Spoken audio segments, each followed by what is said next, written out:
chick, let's swing.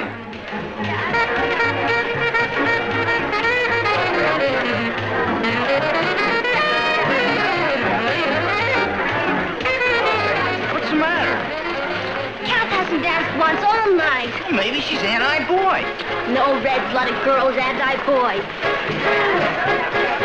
I'm really looking forward to the concert tonight. Yeah, neither am I. Why can't we stay home tonight? It's our house. Because Patty's entertaining and she doesn't want the Flintstones around. Maybe we could get a visitor's permit. Fine, then we could do that dance.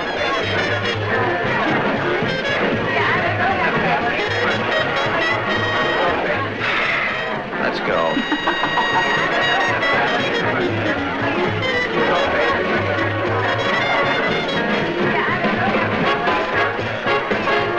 Mary couldn't make it tonight, but I'm used to this. I always wind up with a dog.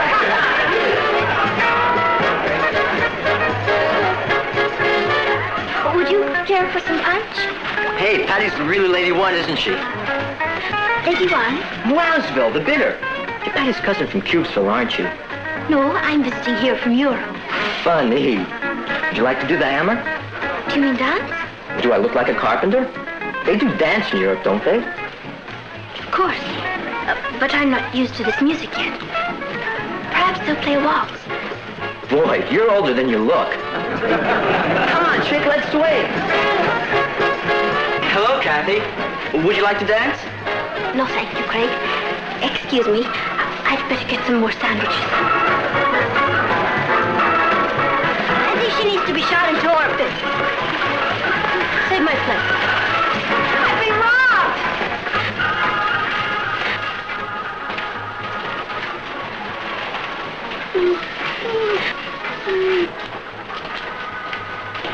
Hello, Tiger. Well, at least you love me. Henry, you just don't understand Kathy. What's to understand? She's musty, too inferior. She's afraid. I'll clue you. Who needs a girl who's best from the neck up? Kathy's not just an ordinary girl. She's traveled all around the world. Her father's a foreign correspondent. And the only reason she's living with us now is because he wants her to finish her school here. Kathy's a genius. Why, if she wanted to swing out, she could be a great scientist, a brain surgeon, a lawyer. A spy for the FBI. I'm not asking you to marry her. I just want you to pay some attention to I'm her. not a philanthropist. Get someone else to water your wallflowers.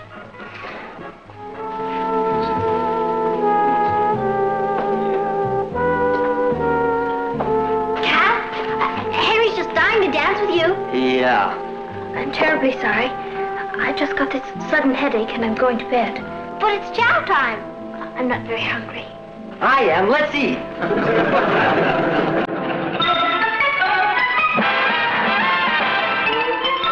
Meet Kathy, who's lived most everywhere, from Zanzibar to Berkeley Square. But Kathy's only seen the sights a girl can see from...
Someone else to water your wallflowers.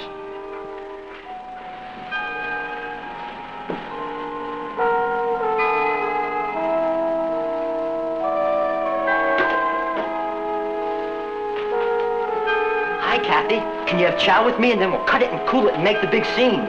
Later, Pound Cake. I've got to dig Kathy. She's Lady One, Wowsville. Kathy, I've got 2 front row seats for the latest hit play. Excuse me, Patty. I'm going to try and get a date with Kathy. I'll bet she's the most popular girl in the whole world. I'll break my date with Patty and take you bowling. You promised to have dinner with me. Please don't fight over me. It's too embarrassing. I'm afraid I'm all booked up. The only night I have open is New Year's Eve, 1973. You don't have to go bowling. Frankie Avalon opens tonight, and I've got a buddy who can get us in. I'm terribly sorry, Richard. I have an engagement for this evening. That must be he. Ta-ta.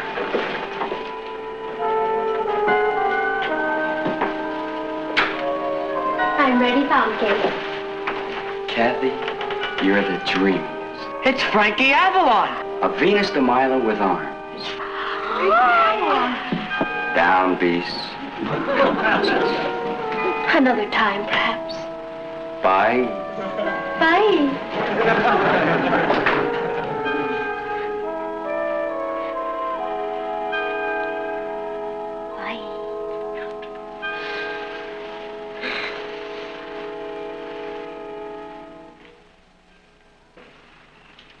How was the party last night? A swinger.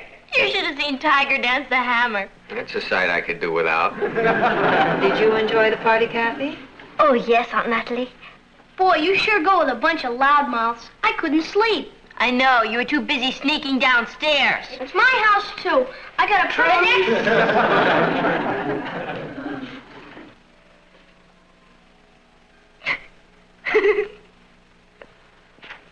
Would you like the little joke in my editorial? I'm not reading your editorial.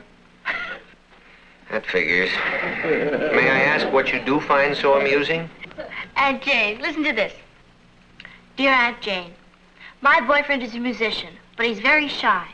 How do I get him to kiss me? Here's her answer. Pretend you're a saxophone. Who's Aunt Jane? She writes a know-how column for tight pants and sweets. What? He's and hers. If you're not making it with your jack-o'-lantern, you gotta like swing with the Aunt Jane scene. You dig? I'm sorry. She tries to help teenagers, Kathy. Actually, she gives pretty good advice. Her jokes are pretty bad. Of course, what really bothers me is that Patty laughs at them.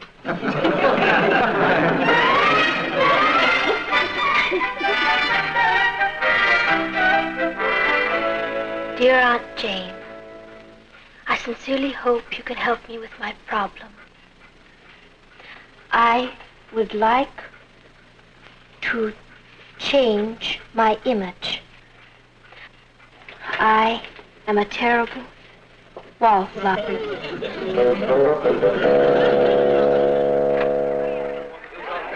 I've had wardens in my time, but old man Millhouse is a monster's monster. Oh, he's an excellent teacher. I believe. Just what we need, an excellent teacher. I bet he gave us that extra Latin homework just so we missed the basketball game. With a teacher like him, you don't have to bother studying. You've already flunked. Where we were? In the kitchen. At least we can keep our strength up. Come on, Cat. I'll be along in a minute. Okay, later.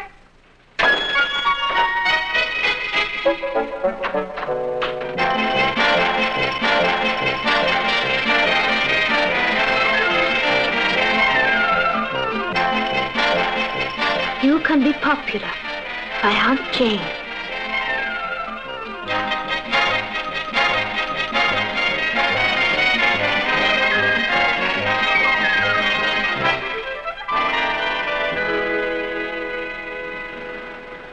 Anyone can be popular, but there are certain rules that you must follow.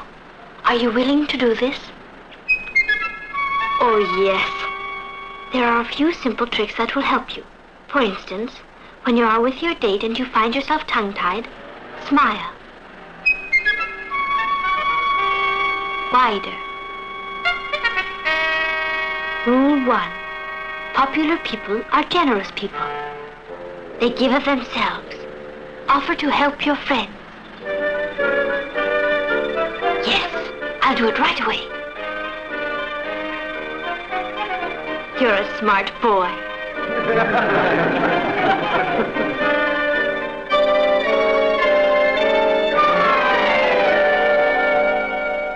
Latin. Why couldn't the Romans have spoken English like everybody else? If they did, we could be at the basketball game right now. Yeah. I finished my Latin thesis. If any of you are having any trouble with yours, I'd be delighted to help you. She's pure mind. She gets an A+ in Latin. You sure you don't mind? Gee, this is wonderful.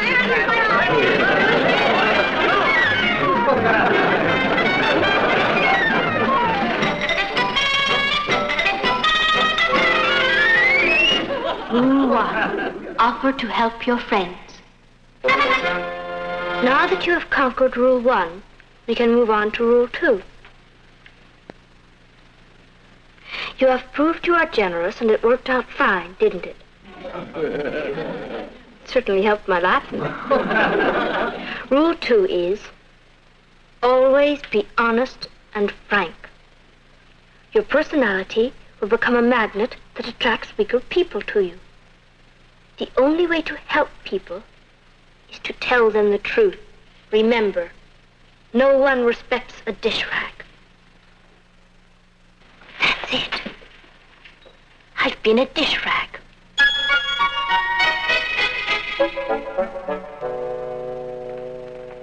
Hi, Kat. Hello, Uncle Martin. A letter from Father. Oh, really? Mm-hmm. He's in Paris. I'm home. Hello, Aunt Natalie. Hi, Kathy. Patty. Hi, Mom. I was worried about you. The gridiron dinner starts at 7 o'clock. I'm sorry I'm late. I stopped to pick up my new dress. How do you like it? Very smart. Sleeky. It's very... Aunt Natalie, would you like me to be honest? Certainly, Kathy. I feel it makes you look a bit heavy. Well, it's important to be honest and frank. It's the only way to be helpful. Of course. The color is wrong, too. It's too young for you.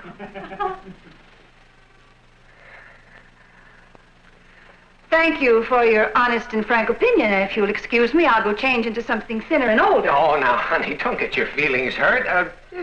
It does make you look a little hippie. I think Kathy was right to be frank. Nobody likes a dish rack. That's right. Is it? Then you might take off the one you're wearing around your neck. This? Well, you love me in bow ties. That was 20 years ago. Your neck was thinner. It makes you look like Joe College. Why didn't you tell me this before? You never asked me before. Well, Natalie, Look, folks, don't let's start an argument. As long as it's Truth Day, young lady, I'd like to tell you about your irritating habit of constantly interrupting. I was only trying In to fact, stop. your manners in general could stand a great deal of improvement. Excuse me. Yeah, excuse me. You're too shaggy. Excuse me.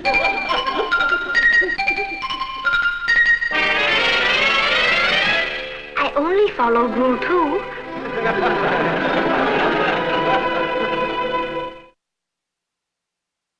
By now, you should be making definite progress on the road to popularity. Where did I go wrong? To have people interested in you, you must be interested in them. I am. And you must let them know it. Ask questions. Nothing flatters a person more than to be asked about himself. The more you want to know about them, the more interested they know you are. Rule 3. Be interested. Ask questions.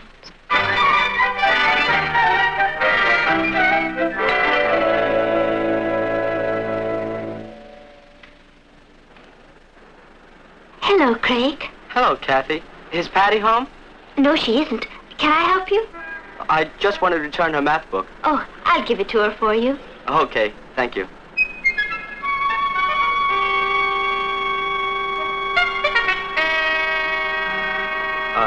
I never did thank you for helping me with my Latin. That's all right. It was really nice of you. Well, I mean, you don't find many girls who go out of the way to help you with your Latin. I was glad to do it. You're a very unusual girl, Kathy. Am I? Maybe it's because you were brought up in Europe. But you're awfully continental. In a nice way, I mean. And you're very honest. Rule 2. What? I make it a rule 2. Oh. I mean, Nobody likes a dish rat. I never thought of it like that. You're very interesting. I'm usually pretty shy around girls, but you're very easy to talk to. So are you. I'm usually shy around boys. You? Oh, you're kidding me. You probably dated a lot of older men. Europeans. I'll bet they're different, aren't they? They've had more experience, but they've been at it longer. Yeah.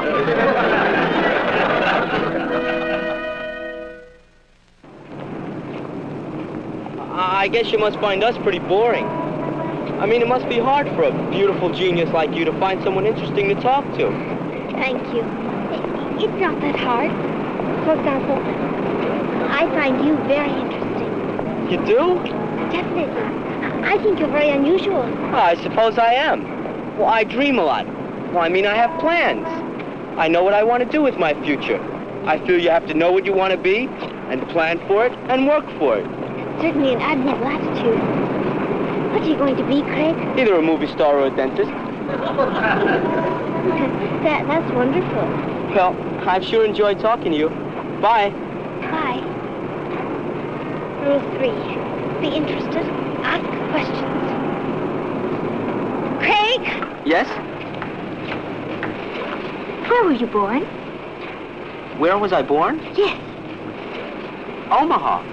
Isn't that exciting? You must be thinking of some other Omaha. Tell me about your family. What do you want to know? Everything, Craig Whitlaw. Whitlaw is a very unusual name. Know something. What? You have a reason for asking all these questions, don't you? Someone told you to. Well, in a way, yes. I knew we'd never live it down. Okay, my Uncle Harvey's a bigamist. That's why we changed our name and left Omaha. But it's no use. No matter where we go, there'll always be some snoop digging up our family skeleton.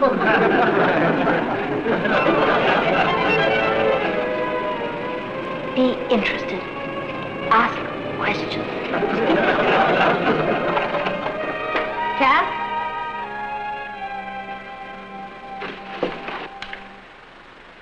Cap? Don't you want any dinner?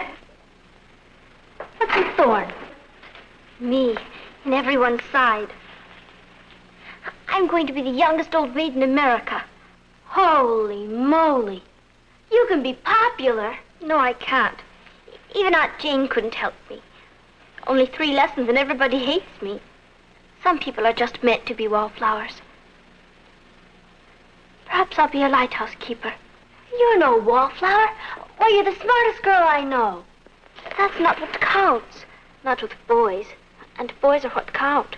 You're smarter than I thought. But you can't be a wheel by reading a rule book. That's fakey. If you want the monsters to dig you, you have to light your own scene. Don't be dual. Dual? Don't you speak any English. Be yourself. When I'm myself, I'm by myself. You have to work with what you've got. What have I got? That's what we're going to find out. It should be easier. You've traveled all over the world. I could talk about the Louvre or La Scala. That's how you wind up being babysitter to a lighthouse. It's no use. Dancing's always a good gimmick. I mean, you start out with the boy's arms around you. I can waltz. Marvy, is that the only dance you know? I don't know any of the latest dances, except for some Zambesi tribal dances Father took me to in Africa. They were quite interesting.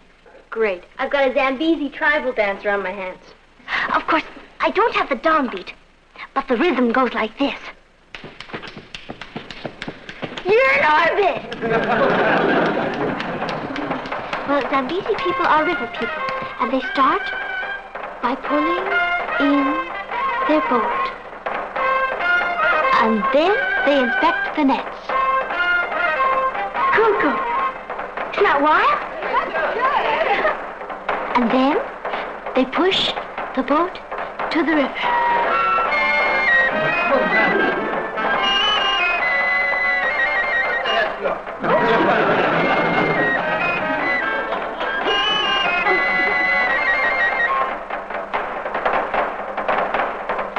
Something she picked up in Africa. On a safari. Crazy. And then, with their nets full, They go home.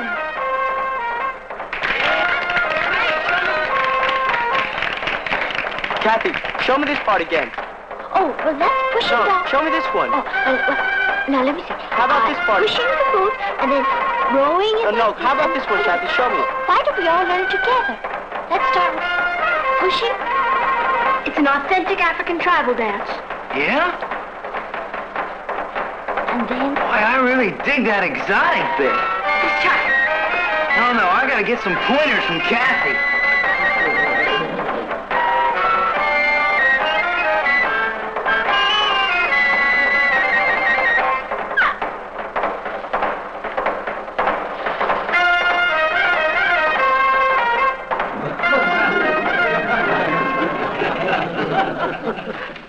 Hello, Uncle Martin. Hello, Kathy. I'm sorry I'm late. Craig and I stopped at the library. You've had half a dozen phone calls. The messages are on the table. Thank you. That is a lovely dress, Aunt Natalie. This old thing, why, it's 5 years old. It's very becoming. It makes you look so slim. Thank you. I don't know how long this new phase is going to last, but I like it.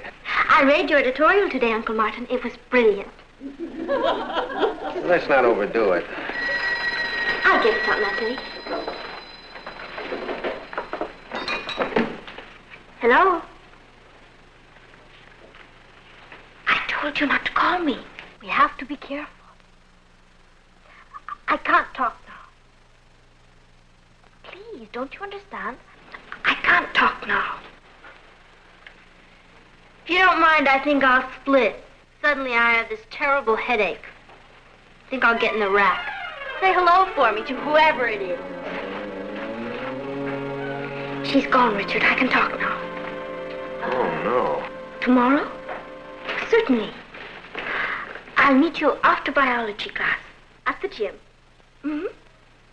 Oh, you'd better make it around back so she won't know. Fine. Good night. You're, seeing Richard? I was trying to think of a way to repay Patty for being so wonderful to me. So Richard and I are planning a surprise party for her. Won't she be thrilled? I know I am. Dear Aunt Jane, I have this terrible problem. My cousin is a rat.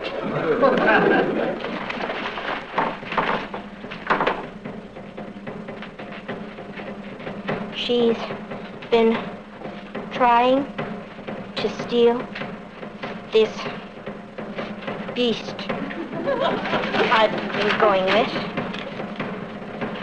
And I want you to help me.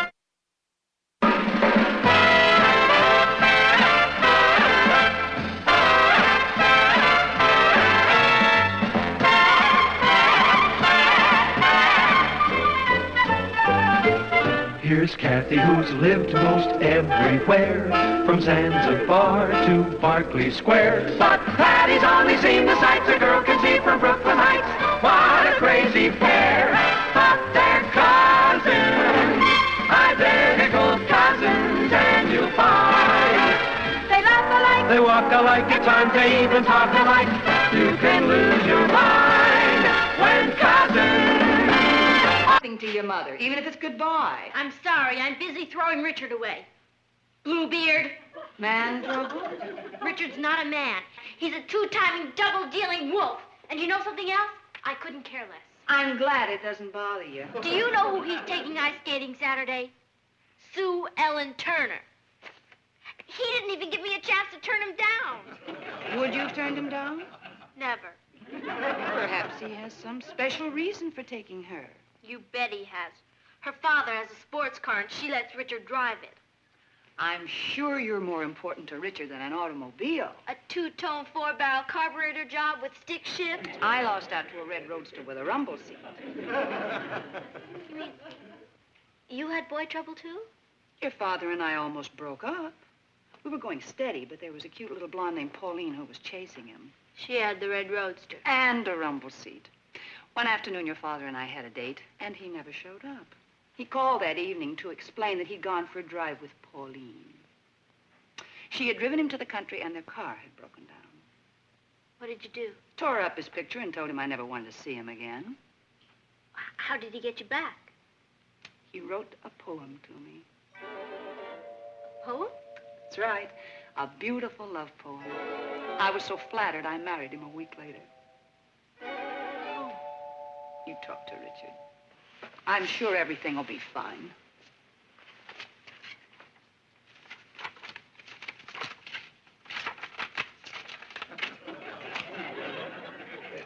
Poem.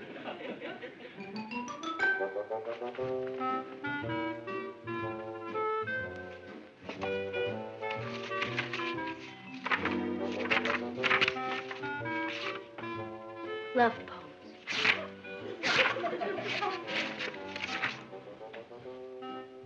When Love Has Gone, by Charles Worth Remington.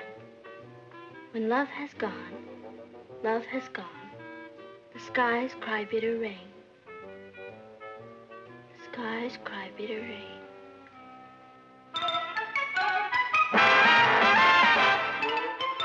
Meet Kathy, who's lived most everywhere, from Zanzibar to Berkeley Square. But Patty's only seen the sights a girl can see from Brooklyn Heights. What a crazy pair! But they're cousins, identical cousins all the way. One pair of matching bouquets, different as night and day. Where Kathy adores a minuet, the ballet russe, and crepe Suzette. Our Patty loves to rock and roll, a hot dog makes her lose control. What a wild duet, still they're cousins, identical cousins, and you find they laugh alike, they walk alike, at times they even talk alike. You can lose your mind when cousins are two of a kind.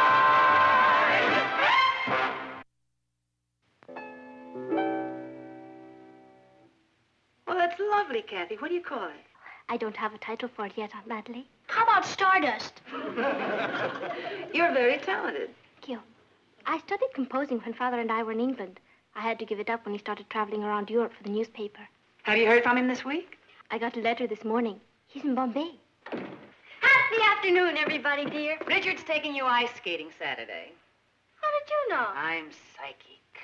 He chose you over a sports car? He's sick. How'd you like to be a test pilot in a rat trap factory? Boy, when I go 6 more inches, am I gonna get you? Sibling. How did you get Richard to change his mind? I wrote something for him. A check. Ross, don't you have homework to do? No, I want to stay here. I gotta learn to protect myself from girls. Ross. Bye. I'm going. What did you write? A poem. You didn't. How does it go? You know, just like any other poem. Well, let's hear it. All right.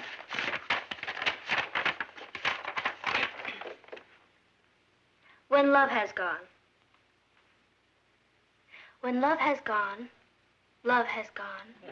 The stars forget to glow, and laughter turns to sadder songs than we were meant to know. When love has gone, all has gone. The skies cry bitter rain for all the lovers who have kissed and will not kiss again. That's beautiful. Patty, I'm really impressed. It was nothing. Either you have literary talent or you haven't. Before we have to take off like a herd of turtles, I'd like to remind you that this is the final week of the Jimmy Dean Songwriting Contest, and your entries have to be in before or postmarked before midnight Friday. And I will sing the winning song next week on the show. Now, the winners gets $100 cash prize, and his song will be published. So get him in here, and we'll thank the heck out of you. All right? Good. Here's Richard. I'll be home early. Bye. Enjoy yourself.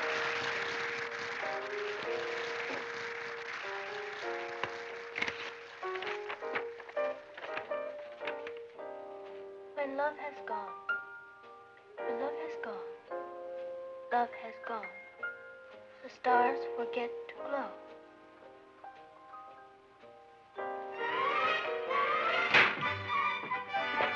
Good night, Patty.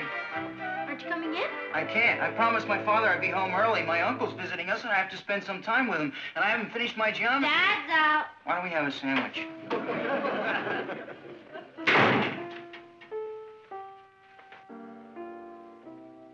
Hi, Kat.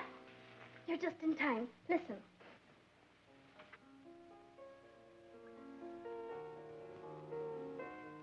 When love has gone,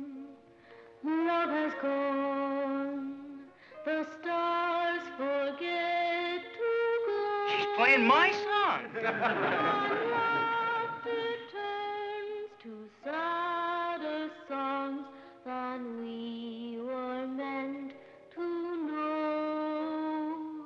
When love has gone, all has gone.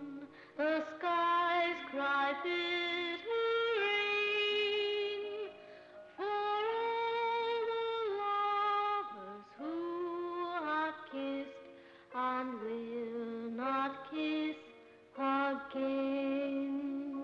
Kathy, that's great. You're a real talent.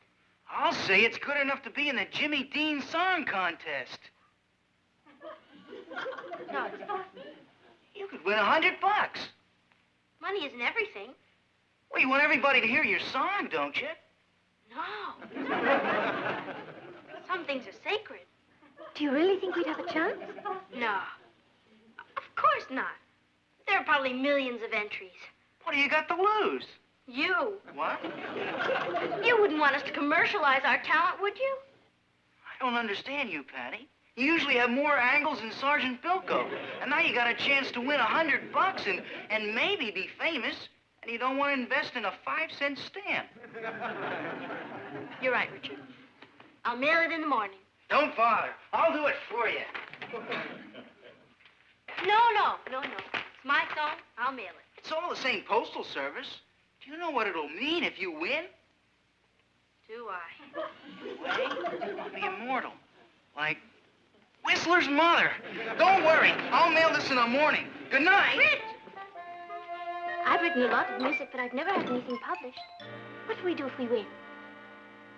About 7 years. Kathy, we've got to get that song back from Richard. You don't like my music? I love your music. That's the point. It might just win. Then what's the matter? I'll show you what the matter is.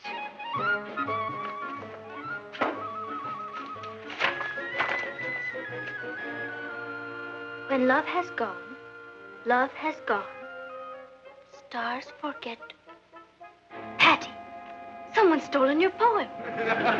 Boy, you really love me, don't you? I stole it. Patty, how could you? With my crooked little pencil, that's how could I. But I only did it to get Bluebeard back. I didn't expect it to go in any contest. Now do you see why we can't enter it? Do you know what they can do to you for plagiarism? No. Neither do I, and I don't want to find out. But we'll just have to tell Richard the truth. Have you ever seen Sue Ellen on ice skates? If Richard takes her ice skating, I'm sunk. I know what we can do. I'll call him and tell him I've decided I don't want my music entered in the contest. Then he'll never have to know about the poem. You've done it again. We'll call him first thing in the morning. Don't take any arguments. Just tell him you want the song back. Be firm. Hello, Mr. Harrison. This is Kathy Lane. I'm sorry to bother you so early, but I have to talk to Richard. It's urgent. It's urgent. He what? Where? Oh, I see. Thank you very much. Where's Richard? He's left. So early? He told his father he had to go to the post office. What are we going to do? 7 years.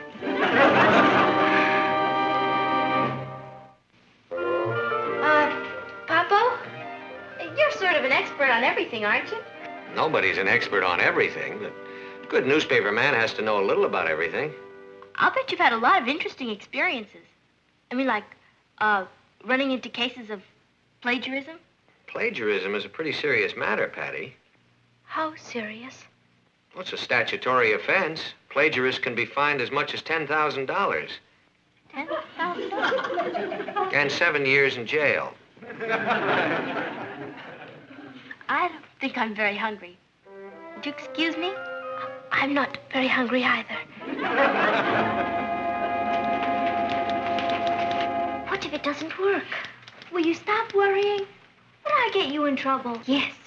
I know, it's really a great song, except for one thing. It stinks. Mr. Kramer, it has all the qualities of 3 coins in the fountain. It has one quality. It's all wet. No more songs today. My ulcer can't stand it. Mr. Kramer, we'd like to take a song back. What do you mean you'd like to take a song back? We sent in a song for the Jimmy Dean Song Contest. That's right. And we've changed our minds. We've decided not to enter it. Is that darling? They decided not to enter it. We've gotten over 50,000 entries. Biggest contest we ever had. You can have your little song back. We've already narrowed it down to 3 entries. Give them back their song. Gee, thanks, Mr. Kramer. We can't tell you how much we appreciate it. Do you want some real good advice? Don't be songwriters. We'll find your song and mail it to you. What's the title? When Love Has Gone. When Love Has Gone? That's one of the 3 that we have in the finals. It can't be. By Patty and Kathy Lane. That's you 2, right? Which one of you wrote the lyrics? Come on, don't be modest. I did. Can you imagine someone that young writing lyrics like that? Ooh, you got real heart. It got me. Yeah. The skies cried bitter rain. All the lovers that have kissed and will not kiss again. It put me away. Thanks, Mr. Kramer, but if you don't mind, we'd like our song back. Then you'll only have 2 contestants to worry about. Modest. You can always tell the real pros. Really. You know, if you took your song out of the contest now, people would think that the contest was fixed. Now, you wouldn't want anybody to think something crooked was going on, now would you? No, sir. However... Good. Be sure to watch the Jimmy Dean show next Thursday night. Real hard. How did you get us into this? Me?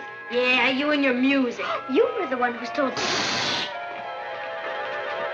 We have nothing to be panicky about. The other 2 songs are probably great. Of course. And even if we did win, Charlesworth Remington probably doesn't even watch the program. He's a poet. He probably can't even afford a television set. Most poets are poor, broken-down beatniks. If he was famous, like Robert Frost or Carl Sandburg, we would have heard of him. Exactly. He's probably struggling along in some tiny garret in Greenwich Village, cold and hungry. If the song wins, we'll send the check back to the publisher and ask him to track Mr. Remington down and give it to him. That's a great idea. Stealing his poem is the biggest favor we could have done him. Kathy, we've taken a starving, broken-down poet and given him back his self-respect. You know what we are? We're patrons of the arts. And now, ladies and gentlemen, the moment we've all been waiting for. The announcement of the winner of the Jimmy Dean Song Contest. And here he is with the good news, Jimmy Dean. And I thank you. We have, ladies and gentlemen, looked through thousands and thousands of songs, and picking a winner wasn't an easy thing to do. There was one song, however, that we kept coming back to. My song. We believe that this song is going to be a big, big one. It's the kind of a ballad that people have enjoyed for years and years. Well, for heaven's sakes, why doesn't he give us the name of it? It is my pleasure to introduce for the first time on TV, When Love Has Gone. Lyrics by Patty Lane, music by Kathy Lane. Congratulations. You realize that everybody down at the Chronicle is watching this, even J.R. Shh, I want to hear my song. When love is gone, love has gone. The stars forget to glow, and laughter turns to sadder songs than we were meant to know. when love is gone, all is gone. The sky cries bitter rain for all the lovers who have kissed and will not kiss again. Are you certain that old Remington doesn't have a television set in his garret? Positive. I can't hear my song. Isn't this exciting? There must be 20 million people listening to this song. Perhaps 20 million. And one. Joy away when love is gone, life is gone, the world's a spinning stone that's lost in space, and we must face our journey all alone. Our journey all alone.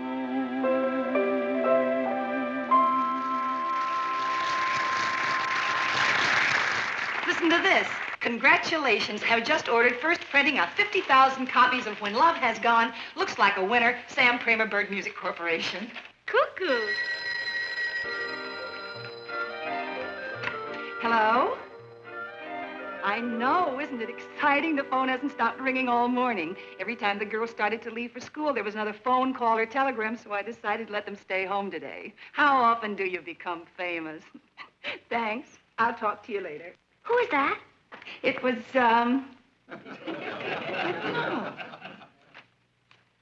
Here's an offer to do a week in Las Vegas.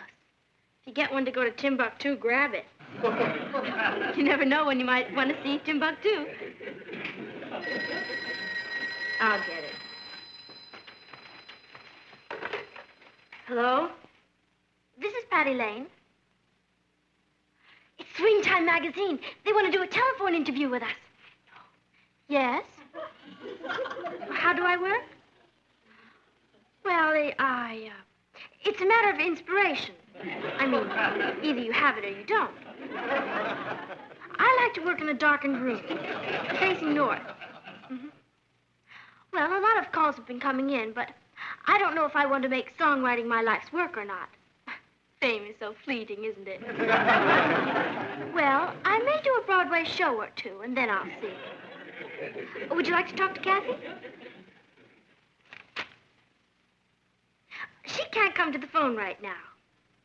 Oh, we'll be in all day. You can send the photographer out any time. Oh, thank you. Bye. Swing Time Magazine is sending out a photographer. Can I get my hair done? I don't think you have to bother. Why not? Please arrange to be home this evening at 8 o'clock. Coming to discuss very important matter. Charles Worth Remington. who is he? Starving beatnik from Greenwich Village. Kind of collaborator.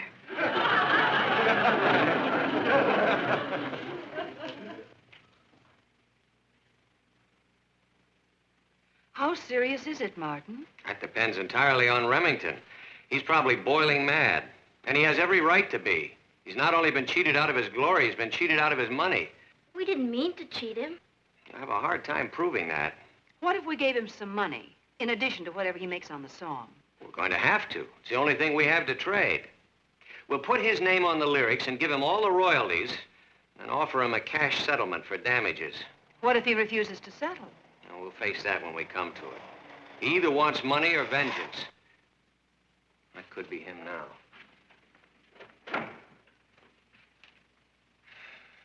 Judging by that Rolls Royce parked out there, it's vengeance. Mr. Lane, I presume? Yes? I am Charles Worth Remington. Very pleased to meet you. How do you do? Won't you come in, sir? Mr. Remington, this is my wife, Mrs. Lane, my son, Ross, How do you do?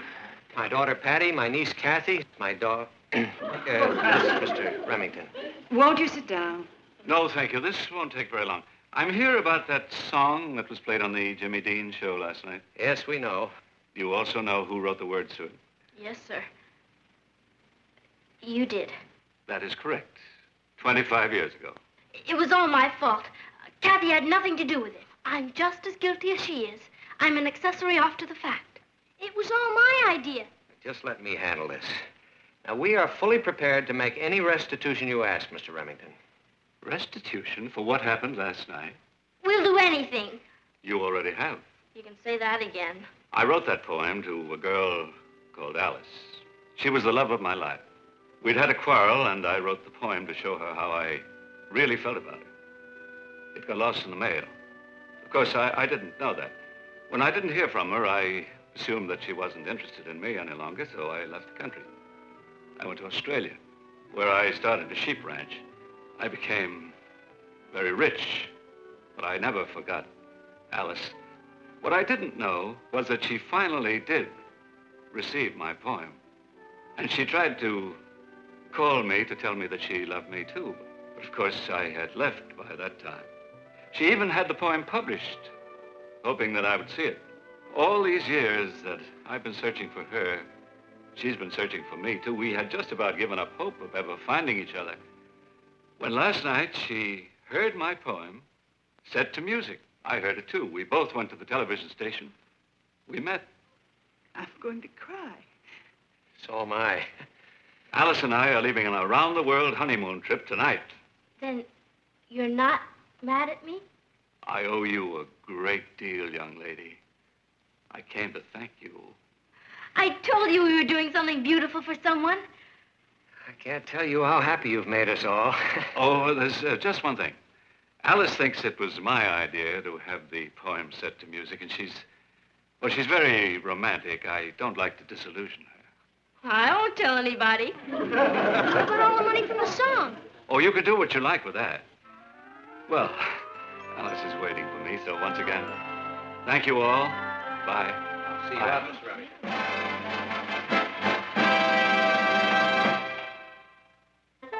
We're gonna make millions from that song. The first thing I'm gonna do with the money... To set up a scholarship. Me? A scholarship? That's right. You were the one who was worried about struggling writers starving in freezing garrets, remember? Well, this is your chance. That's a wonderful idea, Uncle Martin. Maybe it's not so bad at that.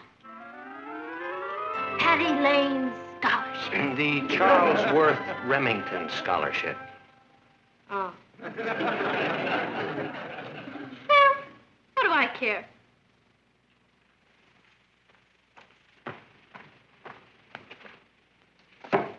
There's plenty more where that came from.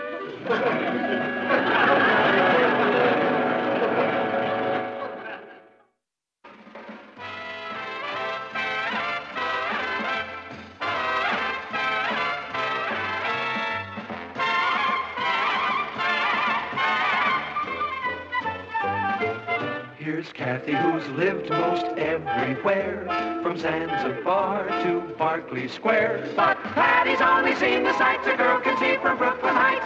What a crazy pair! But they're cousins, identical cousins, and you'll find They laugh alike. they walk alike, at times they even talk alike. You can lose your mind when cousins are two of a kind. I saw him first. He's mine. No, he's not, Patty. He followed me home. Well, you can't keep him. Don't see why not. He doesn't belong to you. He doesn't belong to you either. Finders keepers. Natalie, Patty's trying to take away... That's not true, Mom. I brought home the cutest... Just a minute, both of you. There will be no more pets in this house. No exceptions. Where is he? I left him in the living room. You mean I left him in the living room? He came home with me. Well, he's going out with you. There he is.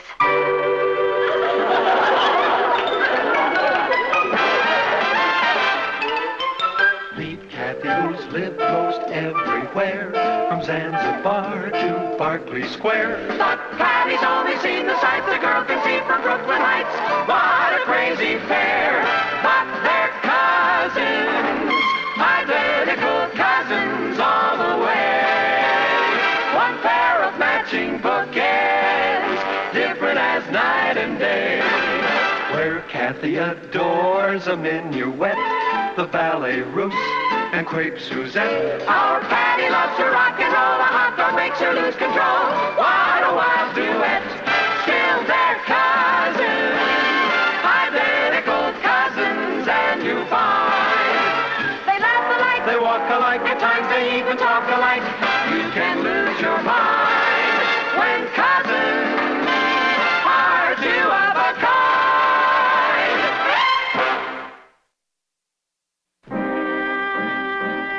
Very happy to meet you, Mr. Calmir. Please call me Cal. Cal is from Bukhanistan. It's near India. Well, you are very welcome here. You are most gracious. This is the first home I have ever been in. Oh, you mean in America? I mean ever. Back home, don't you live with your parents? I am an orphan. I live with my uncle. It must be wonderful to have this kind of privacy. At home, 50 of us live under one roof. 50? Sometimes more. My country is a very poor one. I came over here to learn things so that I can help my people when I return. That's beautiful. Cal is here to learn American know-how. That's one of our best exports. How do you like America so far? Very, very much. The people are so warm. I see. Oh, that must be the cleaners. Oh. This is the first money I have ever handled. You mean the first American money? The first money ever. I mean, we are not allowed to handle money. Excuse me. How did you make out in your exams yesterday? I did well in some subjects. In others, what do you say, goofed. We have a lot in common. I'm terrible in school. The most difficult subject for me is American history. We are having a test on Friday. I was hoping perhaps we could stuff together. Stuff together?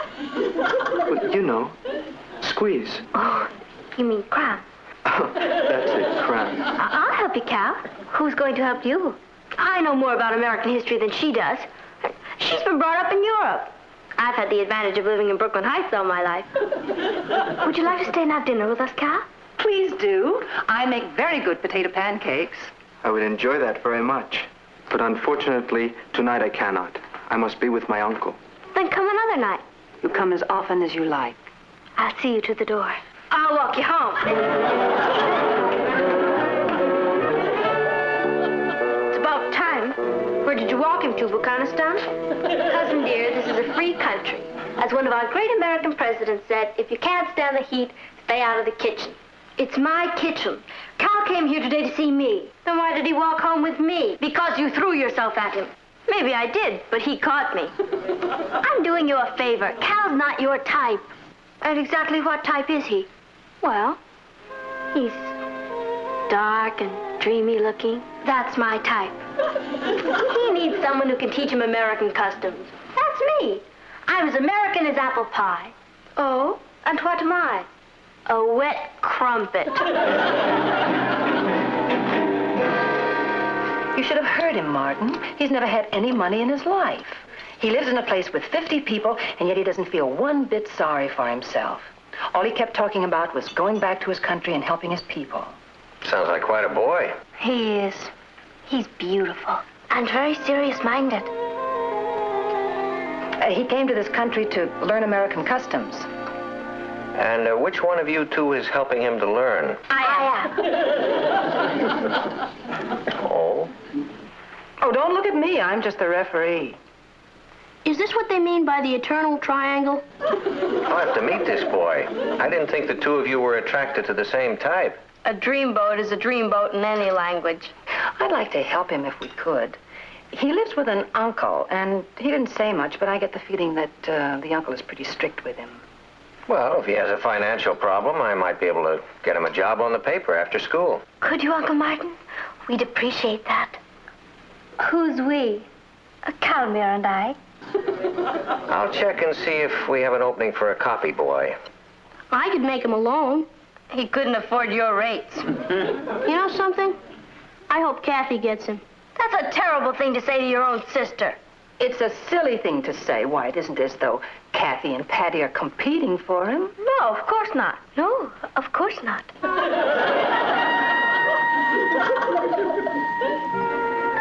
Now, next question. The Louisiana Purchase was made in? 1803, December 20th. Very good. Next. Who followed President Arthur? Mrs. Arthur? What I had in mind was President Cleveland. I know. Grover. Could we stop a while, Catherine? I'm sorry.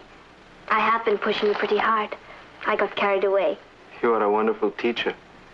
You're easy to teach. There is so much to learn, so much to do. You can do anything you want to. You make me believe it. It's true. All you need is a dream, and you have one. What is your dream, Catherine? To make a chocolate souffle that won't fall. No, tell me.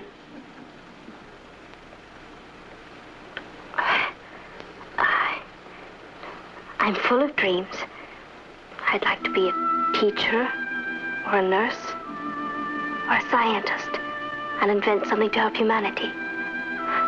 When I was a little girl, I used to dream of doing some great deed and having a city named after me. Catherineville. It has a nice sound. My uncle would like you. Last night I told him about you. What did you tell him? It does not matter. I brought you a gift. Cal, you must never do that. But why? Is that not the custom in your country? That isn't the point. You mustn't ever spend any of your money on me. I did not spend any money on it. I had it. And I wanted very much for you to have it. Please, open it.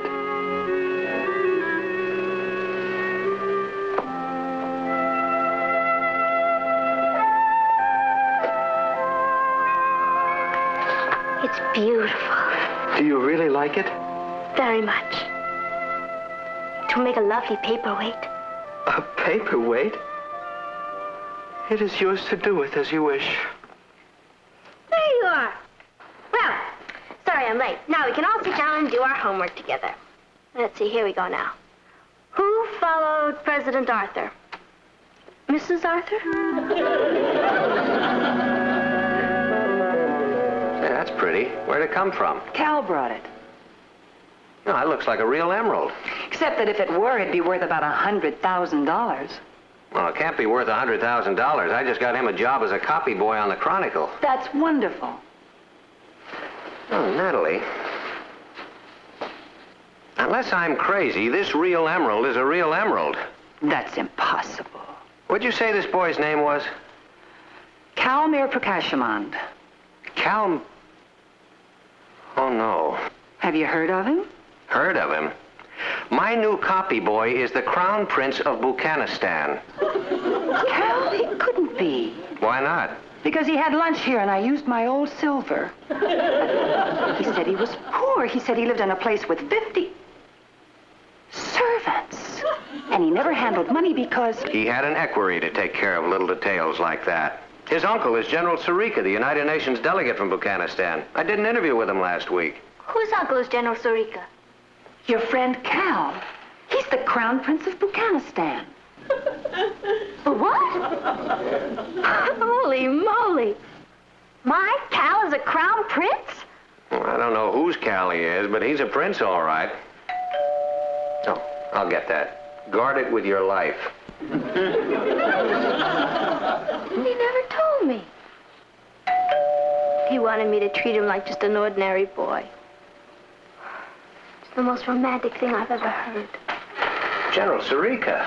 Mr. Lane, I'm very sorry to intrude without notice, but the matter is urgent. Yes, well, I know why you're here, General, and I assure you they had no idea the emerald was genuine. Emerald? Yeah, it's right in here. General Sarika, may I present Mrs. Lane, my daughter Patty. I'm very happy to meet you, General. Your nephew has spoken of you. I have come on behalf of His Highness, the Crown Prince of Buchanistan, to bring a proposal of marriage. Oh, Mom. To your niece, Catherine. Kathy? Are you sure you got the message right? I'm Patty. Both our names end in Y. It's very easy to make a mistake. There is no mistake. I'll get Kathy. Don't anybody dare say a word until I get back. I don't know what to say, General. This comes as something of a shock. I'll say. His Highness is very impulsive, but once his mind is made up, he does not change it. If your niece will have herself in readiness at noon tomorrow, a limousine will pick her up and bring her to the embassy, where the marriage contract will be signed. Will that be convenient? I'm afraid not. Another time would be more convenient? Yes, about 5 years from now. General Sirica, Kathy is 16 years old. I have pointed that out to His Highness. He said he has nothing against older women. Older? In our country, the brides are usually younger. Your Highness. Kathy, this is General Sirica. Now, the General has come here... I know. Aunt Natalie told me. Calmer sent you. His Royal Highness has asked me to convey to you his deep feelings for you and assurances that he will do everything in his power to see to your future happiness. He said that? Well, now, this is all very flattering, and we certainly appreciate the honor, General, but... Your niece will be given a dowry of £1 million. She will have her own staff of servants, motor cars, a summer palace and a winter palace. A summer palace and a winter palace? Oh, General, I'm afraid... The marriage ceremony will take place in Bukhanistan in 10 days. No, it won't. Now, please tell the prince there is not going to be any ceremony. General Sirica, you must realize that American customs are a little different. But surely these customs are the same all over the world. Well, not in this case. His Royal Highness has picked the wrong girl. I mean, Kathy is not even out of high school yet. Surely you don't believe that she's going to leave her home and travel halfway around the world to live in a foreign country with the Crown Prince. Well, tell him, Kathy. Yes.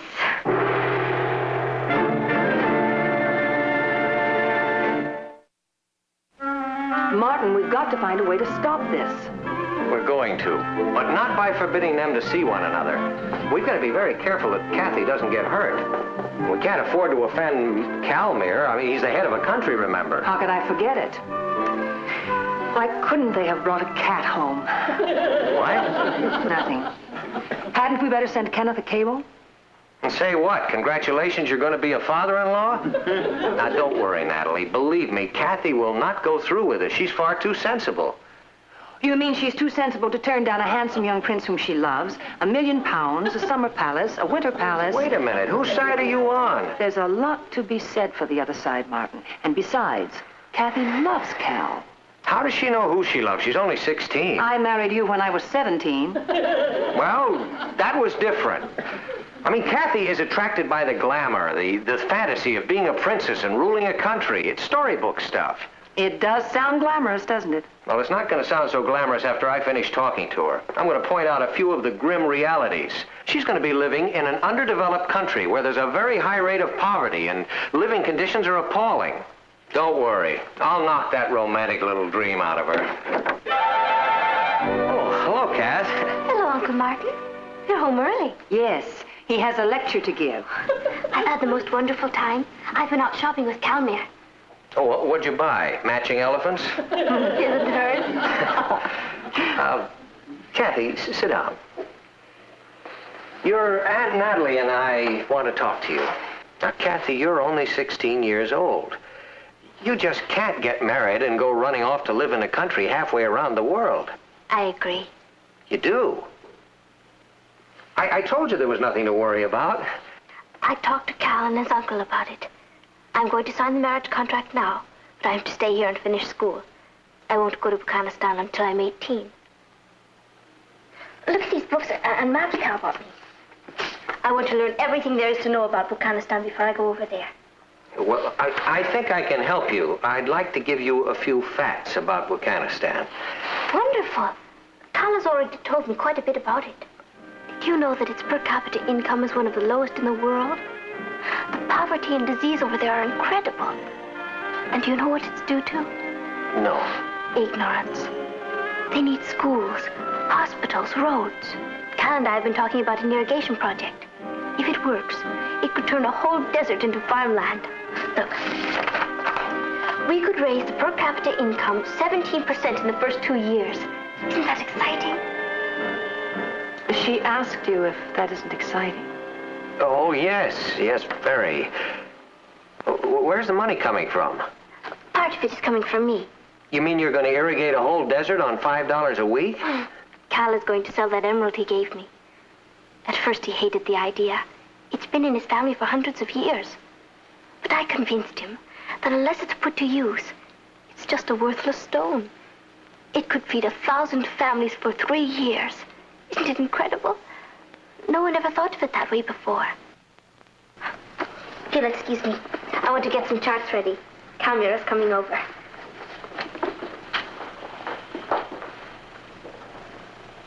Well, you sure talked her out of her romantic little dream. What are we going to do now? Cable Candy's going to be a father-in-law.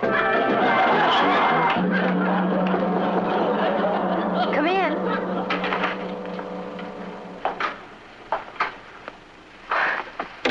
What did you knock for? It's your room, too. I didn't want to disturb you if you were working on affairs of state or anything. But if you want me to, I'll move into Ross's room and he can sleep on the couch. Don't you want to share this room with me anymore? Sure, but... Well, when you move into the palace, I don't want you to have to tell him the last place you lived you had to share a room and bath. What are you standing at attention for? Sit down.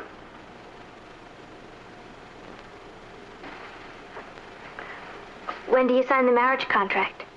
Friday? Gee, only 3 more days as a civilian. What do I call you? Princess or Your Highness? Is that what's worrying you? Patty, I love you. You call me Kathy, you silly idiot. Or better yet, Kat. You mean it? Certainly. I'm the good princess. Can I come and visit you at the palace? You'd better. I'll be dying of homesickness. No, you won't. You'll be too busy ruling everything. You'll have a suite of your own, and you can stay as long as you like. Cal doesn't have any brothers, does he? He has 7. 7? Bingo! Anybody home at the palace? Just us slave girls. Is Cal here? He stopped by to drop off a gift. You know, we have to find some way to make him stop giving these expensive gifts. I suppose so. Look.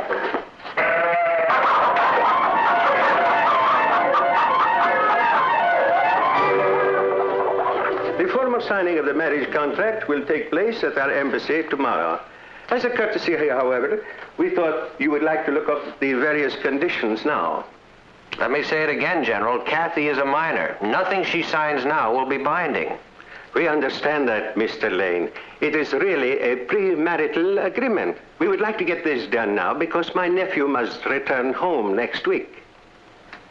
When Catherine reaches her 18th birthday, it will become binding. Unless Kathy changes her mind. I won't. I will see to that. Now, as to the terms, it is traditional for the bride to bring to the royal family 10 water buffalo. Where am I going to find water buffalo in New York City? 50 camels. I might be able to find one at the zoo, but 50 camels? And the matter of money, the bride pays a dowry of all her worldly possessions to show her dependence upon her husband. How much money do you have? $7.25. $7.25. If you can wait until Monday, I'll have another $5. It will do. I think this covers the main points, but there are always these little difficulties with the first wife. The first wife? Yes, the dowry changes in future marriages. Future marriages? What future marriages are those, General? It is a small point. In our country, a man may have as many wives as he can afford. My father had 15. Do you mean you want me to be your first wife? Of course. And that you will marry other women after me? Not right away. Not right away. This is the most outrageous...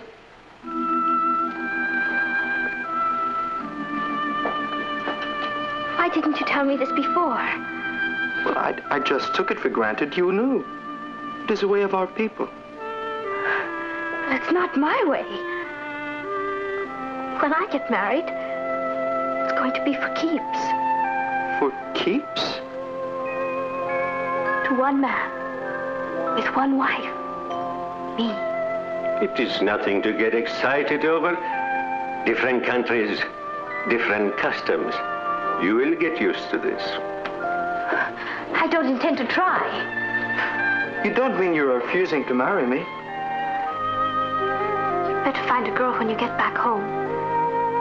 In America, girls like it our way better. One to a customer. This is such a little thing. I do not understand. I will explain it to you in the limousine. I'm afraid there is nothing more to talk about. Just to say goodbye. Catherine, perhaps if we discussed this, you would change your mind. No. Good luck with the irrigation project. Thank you.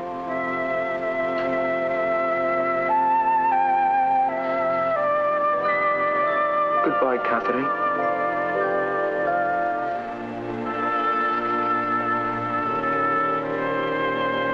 I'm so sorry, Kathy. Are you very upset? No. Just a little numb. Do you know? I was almost a princess.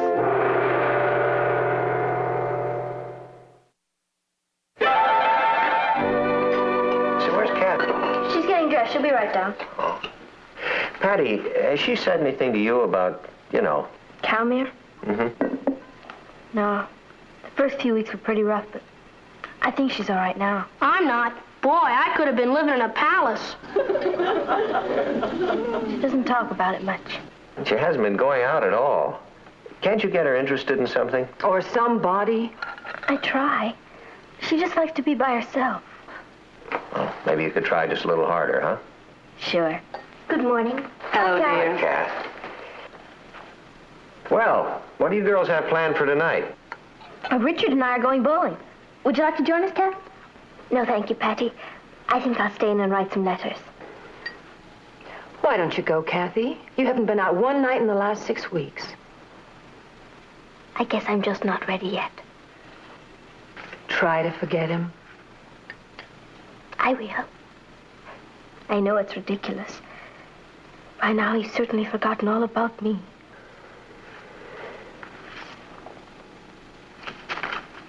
Has he? It's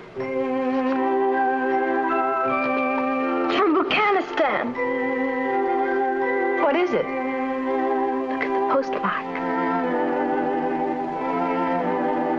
It's from Catherineville.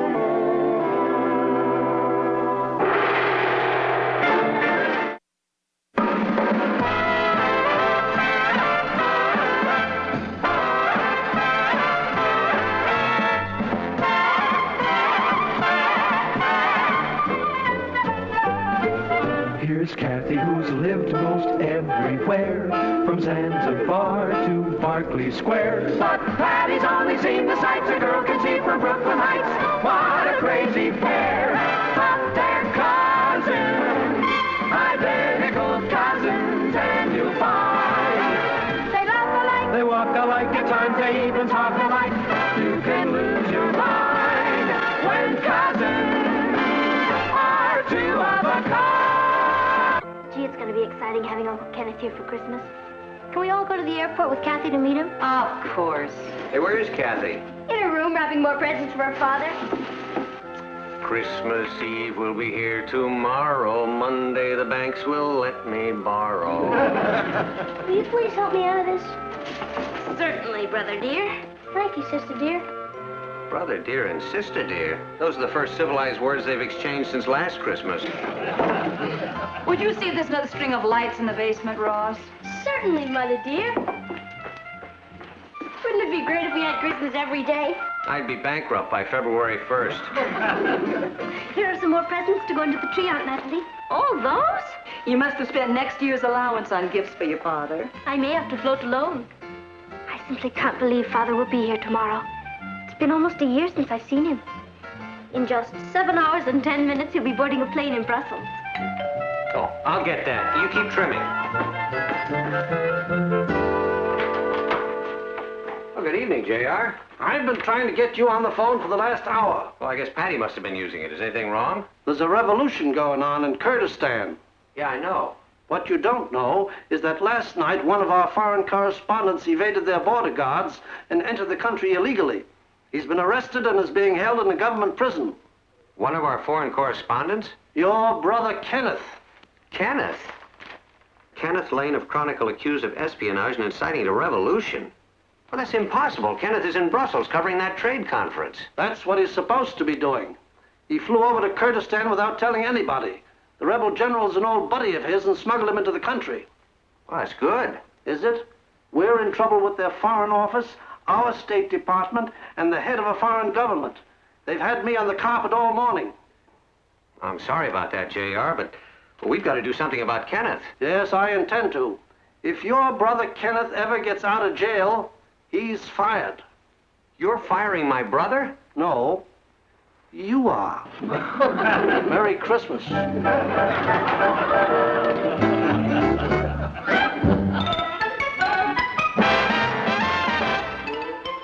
Meet Kathy, who's lived most everywhere, from Zanzibar to Berkeley Square. But Patty's only seen the sights a girl can see from Brooklyn Heights.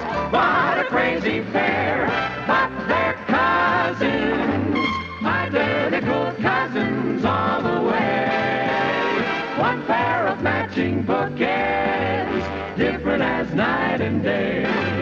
Where Kathy adores a minuet, the ballet russe, and crepe Suzette. Our Patty loves to rock and roll, a hot dog makes her lose control. What a wild duet, still they're cousins, identical cousins, and you find they laugh alike, they walk alike, at times they even talk alike. You can lose your mind when cousins are two of a kind. But Kenneth's got to be here. You've no idea how Kathy's been looking forward to spending Christmas with her father. She's been planning for this all year. I know. Now we're going to have to tell her he's not coming. You're right. You do it. I think it would be better coming from you. You're a woman. But Kenneth's your brother. Well, he's your brother-in-law. Oh, Kath. Your Aunt Natalie wants to talk to you. I was just going down to the basement to find another star. This one's bent. Kathy. Yes, Aunt Natalie? Your Uncle Martin would like to talk to you. It's about Father, isn't it? Well, yeah, as a matter of fact, yes, it is. I've been thinking about it, too. He can only stay 1 week, and I've been trying to plan the most exciting things we can do before he goes back. It wouldn't be fair to just think about us. We should think of things that he would enjoy doing. But if he couldn't get here for Christmas, we could always do all those things later, couldn't we? I mean, whenever he did get here. Oh, he'll be here for Christmas. We've spent every Christmas of our lives together. Even when I was a little girl, after Mother died. Father would have to leave me to go to faraway places on assignments. Once I remember he was in Morocco. But no matter where he was at Christmas time, he always came back to me. On Christmas Eve, I would pull up a chair facing the front door and wait for him. And before midnight, that door would open and Father would walk in. He'll be here. Kathy. Yes, Aunt Natalie? Why don't you go find that star? Right. You handled that beautifully. I handled it beautifully. Why didn't you tell her? I couldn't. Well, neither could I. You stand some more good news? Go on. When Kenneth gets back, he's going to be fired. Fired? It's J.R.'s orders. And guess who's going to have to do it to him? Scrooge. Martin. Didn't you tell JR it's Christmas? Sure. He does all his firing on Christmas. This is the worst Christmas of my life. Move over. What are we gonna do? I'll tell you what we're not going to do. We're not going to spend Christmas Eve watching Kathy sitting in a chair in front of that door waiting for someone who's not coming. Then we're back where we were. One of us has to tell her. And now, ladies and gentlemen, Alan Miller and the news. No, we don't. Oh, Martin, she has to be told. Yeah, well, of course, but I haven't got the heart to do it, and neither do you. Then who's going to do it? Alan Miller. Martin, we can't do that.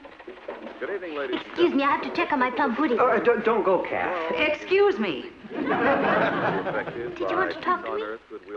Well, no, but I just thought maybe you'd like to watch the news with me. The Coast Guard has ordered all small craft to take cover. Steamships are trying to move out of the path of the storm, and coastal towns are being boarded up in anticipation of the violent onslaught. Moving to news overseas. World leaders in the spirit of Christmas met today to talk of peace and to plan treaties to implement those talks. That's interesting, isn't it? Yes, I must go. My plum pudding is burning. Yeah, but the news isn't over yet. You tell me if I miss anything exciting. You're going to find a white Christmas this year for all of Europe is shivering in the grip of a severe cold wave. Papa, do you have any thumbtacks? Oh, yeah, somewhere there. Out of revolution-torn Kurdistan comes word tonight that an American foreign correspondent, Kenneth Lane, is being held in prison on charges of espionage. The State Department denies the charge and has asked for his release. Uncle Kenneth? In Bermuda, Uncle Kenneth. Match has ended in a... Does Kathy know? She left the room before Alan Miller got up enough nerve to tell her about it. Gee, do you want me to tell her? That's the coward's way out. No, I've got to do it myself. Maybe if I brought it up casually. Sure, like, guess who's in prison? Or the funniest thing happened to your father on his way here to spend Christmas with you. All right, then the only way to do it is to be forthright and just get it over with. Kathy, your father was covering a revolution in Kurdistan, and they're holding him in prison over there. I know. It says he's safe and unharmed. That's right, Kathy. He is safe and unharmed. We have a lot to be thankful for. And the State Department will get him out in a week or two. So don't worry. I'm not worried, Uncle Martin. Father has been in situations like this before. Then it's all right about Christmas? Of course. He'll get here.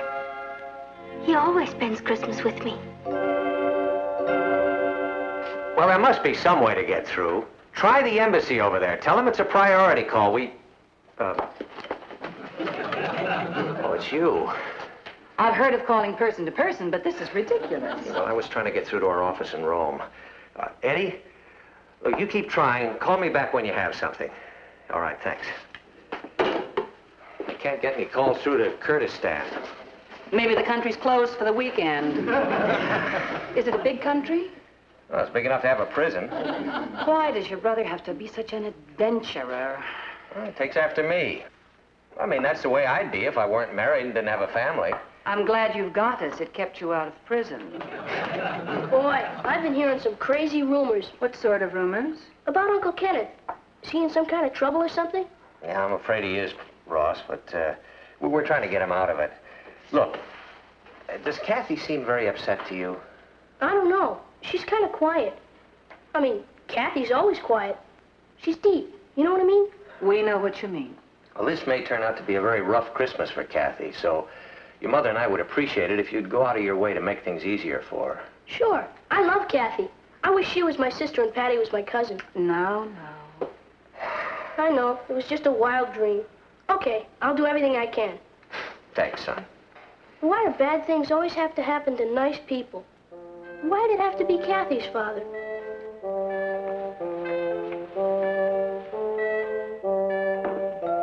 Kath, you've been sitting there for hours. Why don't you help me hang some mistletoe? There are going to be a lot of boys dropping in tomorrow.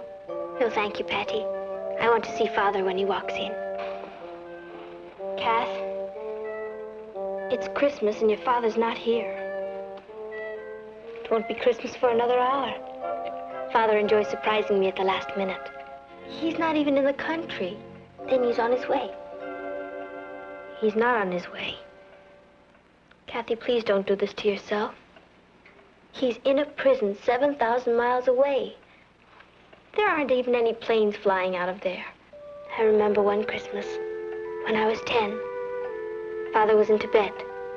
I was in London with a governess. I wouldn't go to bed. I got a chair, sat in front of the door. And at 5 minutes of 12, the door opened, and he walked in. He smelled a bit like a yak, and he could only stay an hour. But he was there. He'll be here. You'll see. Kathy, don't look for miracles. Isn't that what Christmas is all about? A miracle.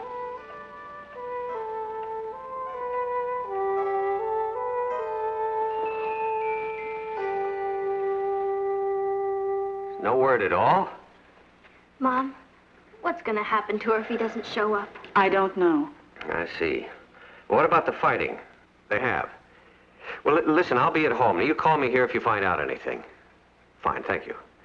It's our Rome office. There's no further news about Kenneth. Dado, Kathy said one Christmas her father came to see her for just an hour. So? What if Uncle Kenneth came tonight for just an hour? What do you mean? You and Uncle Kenneth are identical twins. Your Uncle Kenneth has a mustache. You could put on a mustache. And what good would that do? If Kathy's father walked in that door before midnight, even if it were just for a few minutes, even if he explained that he had to leave again, don't you see? She'd have a miracle. Oh, Patty, don't be ridiculous. You said yourself you and Uncle Kenneth were always fooling people. Well, we were a lot younger then. We could get away with murder. I remember there was a girl in our biology class, Harriet Olson. She hated me for some reason, but she was crazy about Ken. One night he had a date with her and he couldn't keep it, so I kept it for him. She didn't even know the difference. We had a wonderful time. Next day she hated me again. This might work, Martin? Well, this is different. I mean, I could never convince Kathy that I'm her own father. Not even for an hour? You could tell her that you have to take the next plane back to Kurdistan, and before she knows what's hit her, you've gone. Well, who got me out of jail and flew me over here? Friendly Martians? You could tell her that the rebel general was a friend of yours and let you escape. And an old Air Force buddy gave you a lift to New York. Well, you mean like this? You see, Kathy, this old Air Force buddy of... no, wait a minute now. You see, Kathy, this He calls her Kit Kat. Oh, yeah. You see, Kit Kat, this old Air Force buddy of mine flew me over here after I broke out of jail.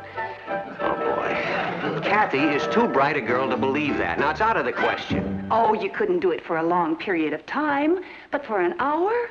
She wants to believe so much, she wouldn't even question it. Well, where am I supposed to be all this time? Down at the newspaper office. Will you try it?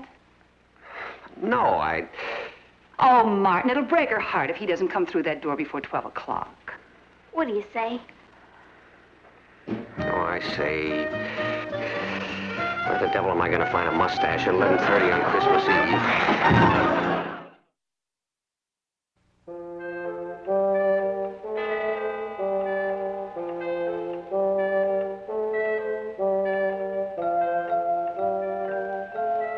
It's 12:15. Maybe Daddy couldn't find a mustache. That's him. He made it. I hope it works. It has to. Father's here. Is this the Lane residence? Oh, Daddy.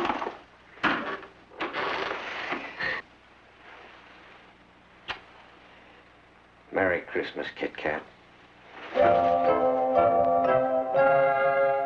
Hi, Uncle Kenneth. We knew you'd make it. Hey, Patty. You've grown into a real beauty.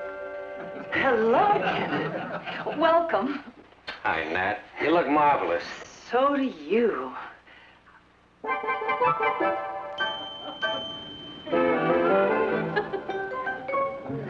Well, come on in.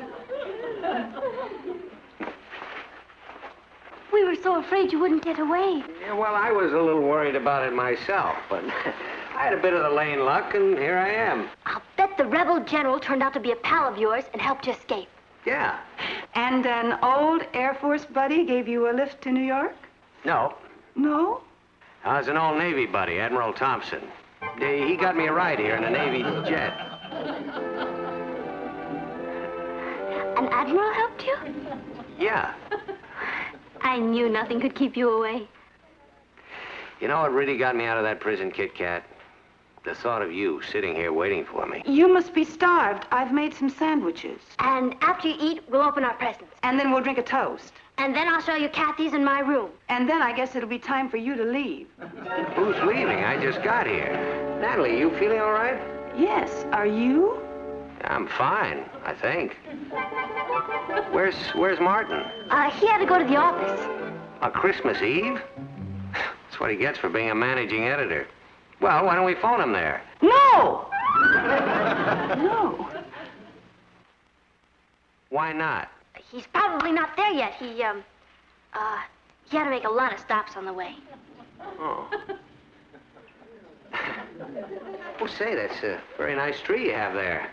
I could see your handiwork in that, Kit Kat. We all worked on it. Where's Ross? He wanted to wait up for you, but he finally fell asleep. Why don't we try to wake him? I wouldn't do that. He's... I think he's my nephew. I'd like to see him. Come on, Kat. Ross! Ross! Hey, Ross! Merry Christmas, old buddy. Come on down. Uncle Kenneth! How's my nephew? Gee, you look just like my dad. Ouch! What is that? Nothing. Oh, that reminds me. I'll go get the sandwiches. Don't bother. I had a bite on the plane. You should put something in your mouth. I mean, you should eat something. Well, there's no hurry. Let me look around. It's a nice place. I can't believe you're really here. I was so worried when I heard you were in prison. Was it very bad? Oh, I'm sure he doesn't want to talk about it. It was a ball. Guards and I played chess all the time. They were all old friends. Some of them were old friends? Patty, why don't you take your Uncle Kenneth up and show him Kathy's in your room?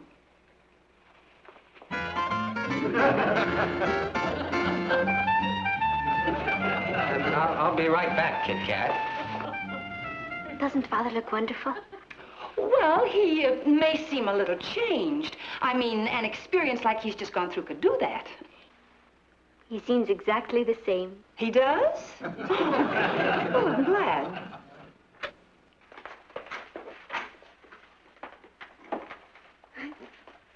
It's a nice room, Patty.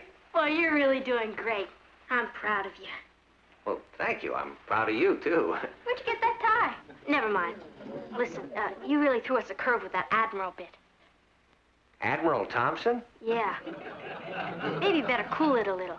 Kathy's pretty smart. The only way this is gonna work is if we play In and Out Finnegan. In and Out Finnegan. That's it. The trick is to keep moving. Now, we'll give it a couple of more minutes, and then we'll go down and open the presents. Okay?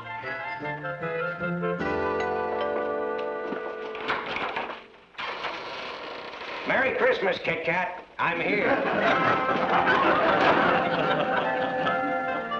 Are you surprised to see me, Kit Kat? I'm going back to bed. Oh, say, it's great to see you, nephew. Gee, you look just like Uncle Kenneth. Natalie, gee, you look great. Why, you haven't changed a bit. Neither of you. Did you have a nice trip? Well, I want to tell you, it was pretty exciting. How did you get here? Oh, well, luckily, the rebel general was an old chum of mine, it turned out. That was lucky. Yeah, and he smuggled me out of prison, shooting going on all around. Imagine that. Yeah, and then I ran into an old buddy of mine from the Air Force, and he had me flown over here. Not a Navy Admiral? No, Air Force. Oh, that's close enough. How long can you stay, Uncle Kenneth? Oh, well, I'm sorry, Ross. I have some bad news for you there. You have to fly right back. Yeah, as a matter of fact, they're holding a plane for me at the airport right now. But you just got here. Yeah, I know. You just came to keep your promise to be with me at Christmas. That's right, Kit Kat. I'll be able to come back to you in a few weeks. I think I'm going to cry. Well, there's no reason to cry. I want you to be happy. I am. That's why I'm crying. I love you. So do I. You're quite a fella. Oh, thanks, Natalie. Say, by the way, where's Martin? Boy, that's a good question. I believe he had to go to the newspaper office. On Christmas Eve? That's what he gets for being managing editor. Did you bring me something edible? What? Something edible from Turkey. Oh, no, I haven't had a chance to do any shopping. Yeah, what with the revolution being in jail. But as soon as I get back over there, I'll send you something. You're one of the 2 nicest Christmas presents I've ever had. Oh, thanks, Kit Kat. What was the other one? You see. Well, listen, why don't we all have some sandwiches, and then we can open the Christmas presents, and, gee, then I'm afraid I'm going to have to rush, because they're holding a plane. Why don't you tell them General Mazim is an old buddy of yours? Well, now, I'm afraid that, that's me. Oh, Uncle Kenneth. Welcome.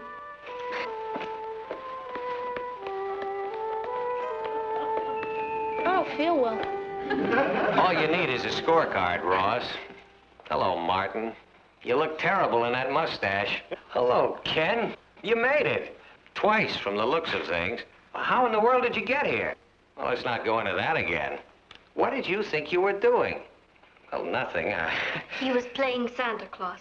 Kathy, I think we are the 2 greatest fathers in the whole wide world. So do I. Do you mean to tell me that you knew Kenneth was here all the time and you stood there and let me You were magnificent. I think this is the happiest Christmas of my whole life. I hope it's not another one.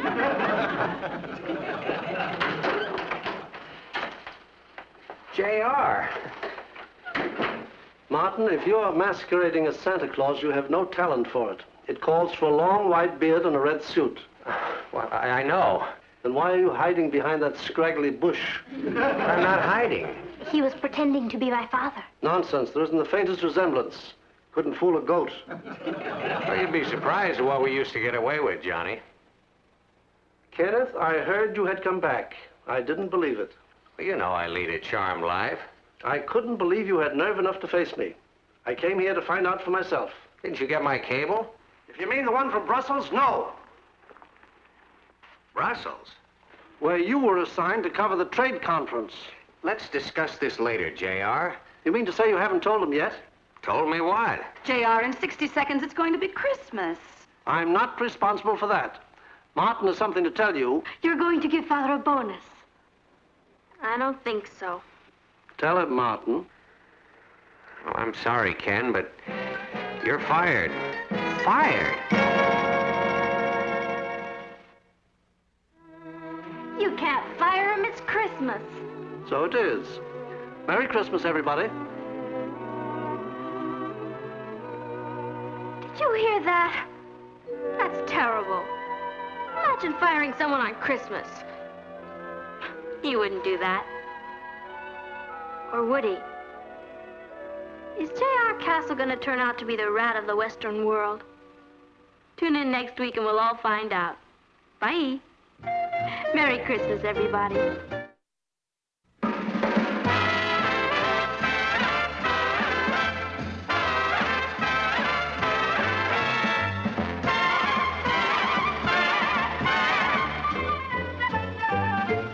Here's Kathy, who's lived most everywhere, from Zanzibar to Berkeley Square. But Patty's only seen the sights a girl can see from Brooklyn Heights. What a crazy pair, but they're cousins, identical cousins, and you'll find they laugh alike, They walk alike, at times they even talk alike. You can lose your mind when cousins are 2 of a kind. Of artillery and a bicycle. A bicycle? Yeah. How was your Christmas? Don't ask. Boy, it's grim around here. every time you open your mouth, somebody tries to snap your head off. Why? My Uncle Kenneth flew in from Europe. He's a foreign correspondent. He works for my dad's paper. Well, a publisher, old J.R. Monster Castle, fired him. At Christmas time? Yeah. J.R. stands for just rotten. Come on, let's get out of here. What's all that? My Christmas presents. I'm gonna do a little trading. Coffee? Yeah, thanks. Where is everybody? Well, Ross is out trading his Christmas presents. Patty and Kathy are in their room cooking up diabolical plots against J.R. Castle, and Kenneth is asleep. Poor Ken. It's not going to feel much like celebrating New Year's Eve this year. Neither am I. I think it's inexcusable for J.R. to have fired your brother at Christmas. It's his newspaper. He can do as he likes with it. It's his newspaper, but it's my father. I'm not going to let Mr. Castle get away with it, Patty. How are you going to stop him? He's already done it. Father loves being a foreign correspondent for the Chronicle. It's been his whole life. Papa says your dad can go to work on any newspaper in New York.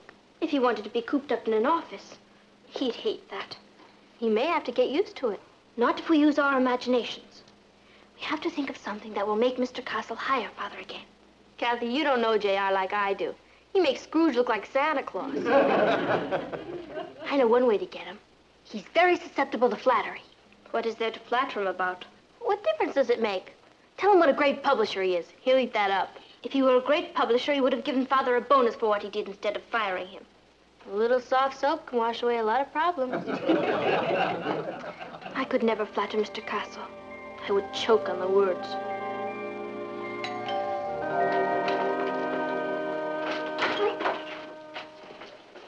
Morning, J.R. Good morning, Martin. I thought I'd pick you up so that we could ride over to the UN conference together. All right. JR is here, man your battle stations.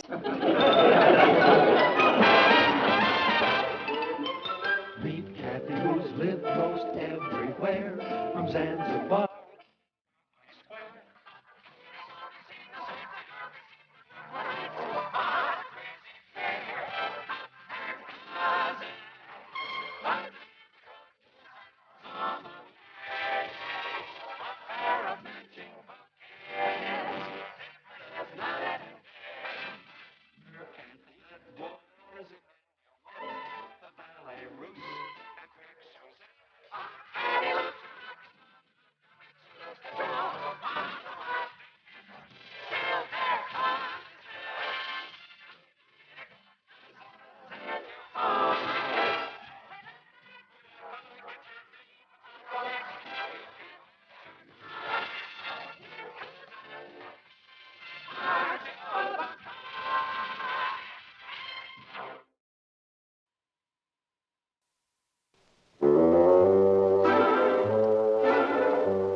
Good morning, Natalie. Good morning.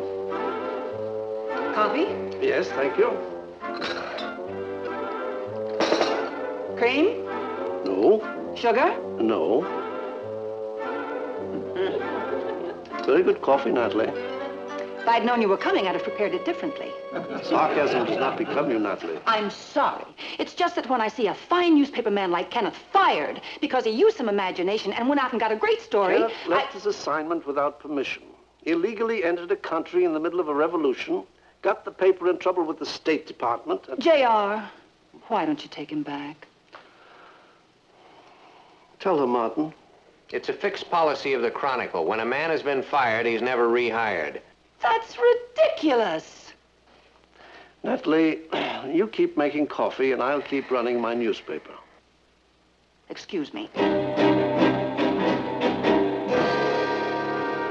She seems disturbed. She can't stand anyone making a fuss over her coffee. I'll get my notes.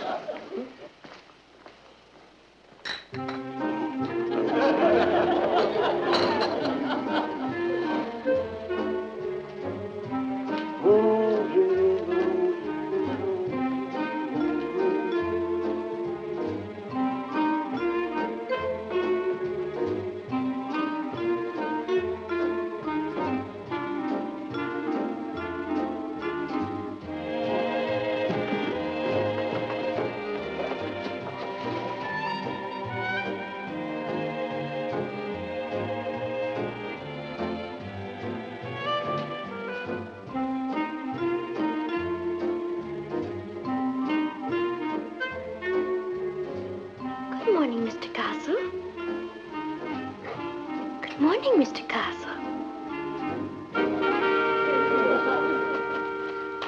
Good morning, Mr. Castle. Good morning, Kathy. May I speak with you a moment? Are you also planning to tell me how to run my newspaper? Oh, I don't think anyone could tell you how to do that, Mr. Castle. You're the greatest publisher in the world. Who said so? Father. He's always saying that. He never said it to me. I think perhaps Father's a bit afraid of you. Kenneth Lane afraid of me? He doesn't act that way. Why, he's the most That's because you make him nervous. See, he thinks of you as being on a high pinnacle. He said that? Often. He says the only real newspaper publisher left in the business is J.R. Castle. Is that so? I always thought he referred to me as Old Sour Lips. Old Sour Lips? Old Printer's Ink, he always called you. He did? Oh, yes. He always says he could never work for anyone else. Where else would he find a warm, sympathetic genius like J.R. Castle to work for? Young lady, I can't tell you what an impression this little talk has made on me. Has it? Indeed, it has. I'm ready, J.R. Oh, Kathy, would you give your father a message for me? I'd like to hear that. Certainly, Uncle Martin. Just tell him I'll have lunch with him at 1 o'clock. If she gives her father that message, you're going to be dining alone. And you can give your uncle a message for me, young lady. You tell him Old Sour Lips says he's still fired.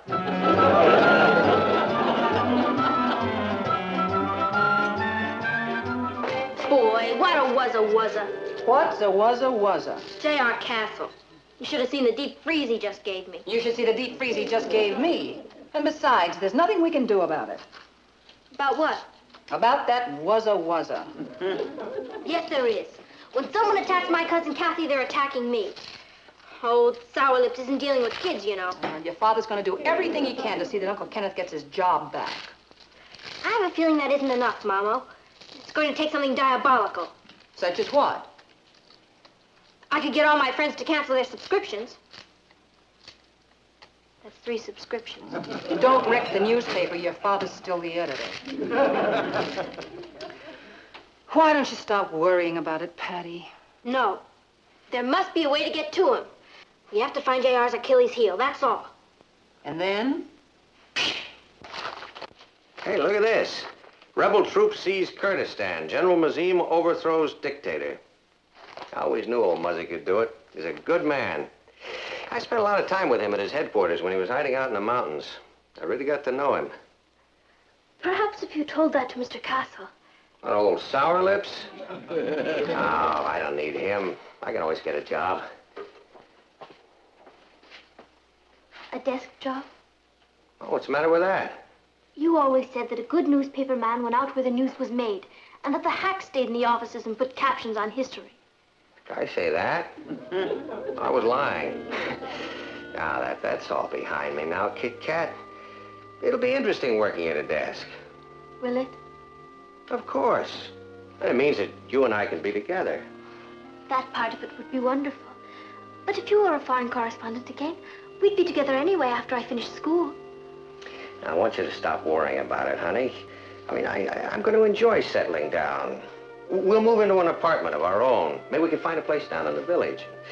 Now, have regular hours, 9 to 5. Get 2-week vacation every year. We'll go back to the scenes of our crimes. Paris, Switzerland, Nairobi, Istanbul.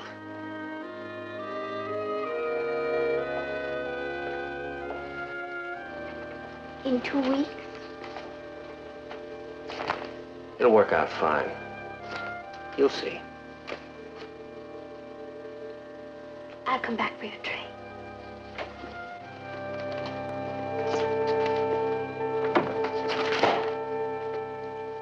He'd be miserable at a desk job, Patty.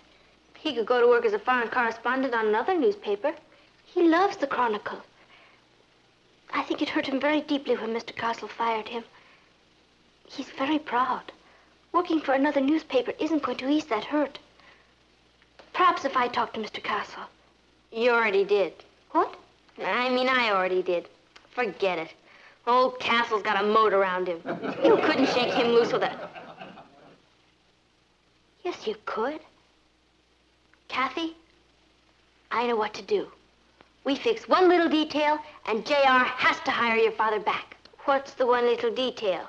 Your father has to write a bestseller. What? It's J.R.'s Achilles heel. He's always bragging about my men who have stormed the citadel of the literary world and written best-selling books. The influence of working under a good newspaper publisher can't be emphasized enough. But Father's never written a book. So what?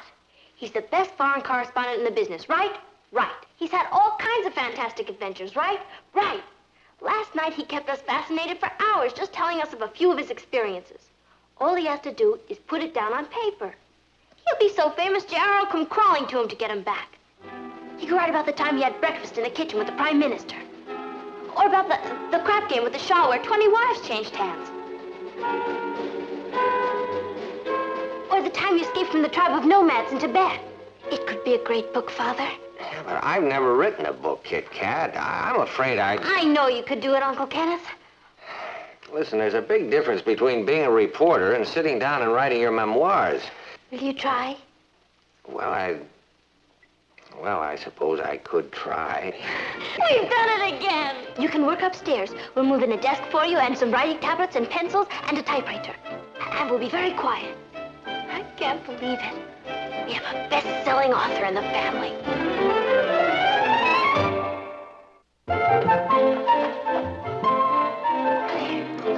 Beautiful. If I were a writer, my mouth would be watering. He can start right away. Boy, wait till old Sour Lips hears about this. The next step is to get the book published. It hasn't been written yet. Do you know your trouble? You worry too much about details. Let's get ready. Where are we going? To see an old buddy of mine. Who? The biggest publisher in the business, Bennett Blake. We'd like to see Mr. Bennett Blake, please. You have an appointment. We don't need an appointment. We're bringing him a bestseller. I see. Your name, please? Just tell him Patty Lane and Kathy Lane. There are two young ladies here to see you, Mr. Blake. Kathy Lane and Patty Lane. Patty Lane and Kathy Lane? It certainly is lucky you're knowing Mr. Blake. Where do you know him from? I saw him interviewed on a TV show once. You saw him in... Let's get out of here. Don't be silly. We're doing him a favor. How often does a bestseller come along? No, they don't have an appointment, but they're bringing you a bestseller. That's even better than an appointment, isn't it? Send them in. This way, ladies.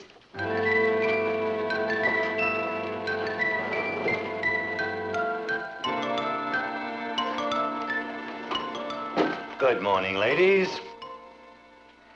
You're Bennett Blake. Whom are you expecting? My secretary tells me that you've brought a bestseller. We didn't exactly bring it. It's at home being written. Oh, it's an unwritten bestseller. Which one of you is the author? Neither of us. It's being written by my father. I take it this is his first book. Yes, it is. And you're here to get a publication contract and a big advance, right? How did you know? Because I have a file full of letters from people who want the same thing. I'm afraid there isn't much point in this, ladies. But you haven't heard about Father's book yet. Don't.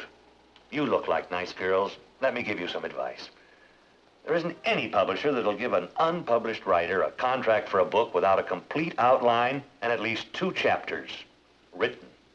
But Uncle Kenneth's book is going to be a great book. I wish Uncle Kenneth luck. All right.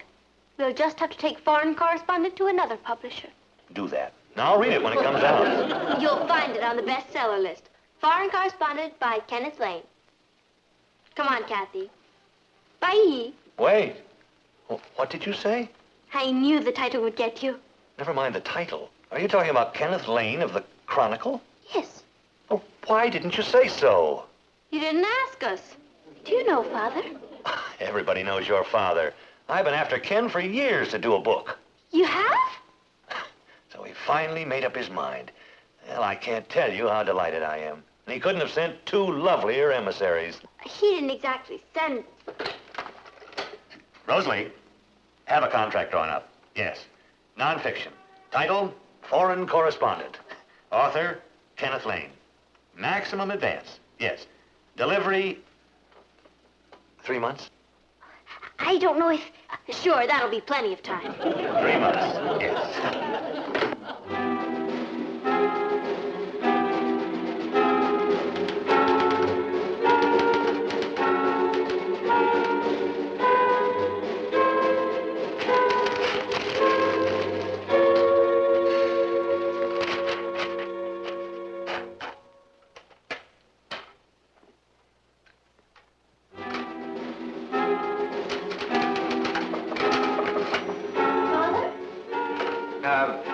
Just a minute.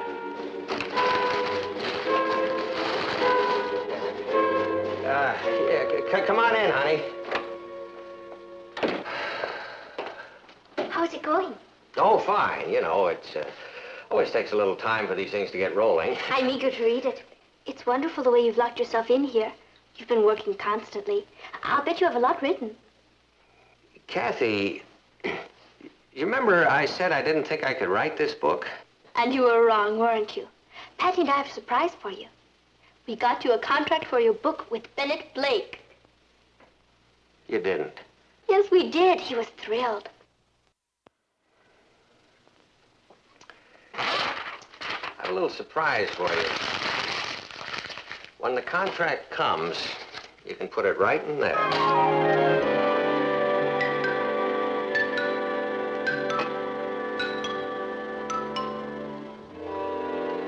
Father really tried to write that book, Patty, but it's against all his newspaper training. He said he couldn't get past the title. All right, so we don't have a great author in the family. What's our next false move? I think it's too late. He made an appointment to see about a job on another newspaper. He can't do that. He belongs on the Chronicle. I tried to stop him, but I couldn't. He's doing it for me. Boy, that's when parents are the worst, when they're doing it for you. You know something, cousin? It took a miracle to get your father over here for Christmas. It's going to take another miracle to get him back.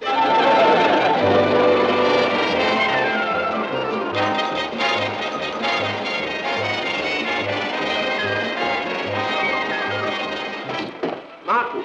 Yeah, what is it, J.R.? Where's Kenneth? Kenneth who? Your brother, Kenneth. Oh, that Kenneth. Well, I think he's probably still at home. Why? Well, he's too good a man to be sitting at home. You tell him to get his bags packed and take a plane for Kurdistan tonight. You serious? Do I seem to be filled with irrepressible levity? Get your brother on a plane tonight. Kenneth doesn't work for the Chronicle any longer. You fired him. Oh, that was merely a gesture of protest against this flaunting of authority. Why, Kenneth is the best foreign correspondent in the field. He knows I wouldn't fire him. He does. Somehow I can't see you as a Santa Claus, J.R. Now, why don't you tell me what's going on? Well, we just got this telegram. It seems General Mazim is willing to give an exclusive story on the inside of the revolution to Ken. Yes. It seems that while General Mazim was hiding out in the mountains, he and Kenneth became fast friends. Well, well. So by disobeying your orders, Ken pulled off the story of the year. Well, we won't go into that now. No. Of course, all the other papers and press services are after this story. Of course. But we are not going to let it get away from us. This is a top story. Top general flees army, hides in mountains, and overthrows government. This is the sort of thing that Pulitzer Prizes are made of. You tell that to Kenneth. You tell it to him. What? You fired him. You rehire him. I'll see if he's upstairs. But Martin, he's your brother. Don't you want to break the good news to him? No.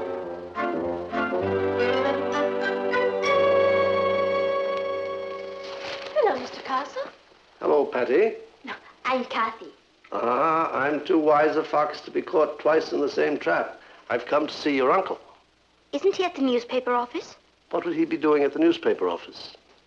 He works there. You're talking about your father. I'm talking about your Hi uncle. there, Mr. Castle. Is Papa here? I detest this sort of chicanery. Chicanery? She's Patty. Yes, I know.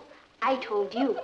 You deliberately pretended to be you so that I would think it was her, and it didn't work.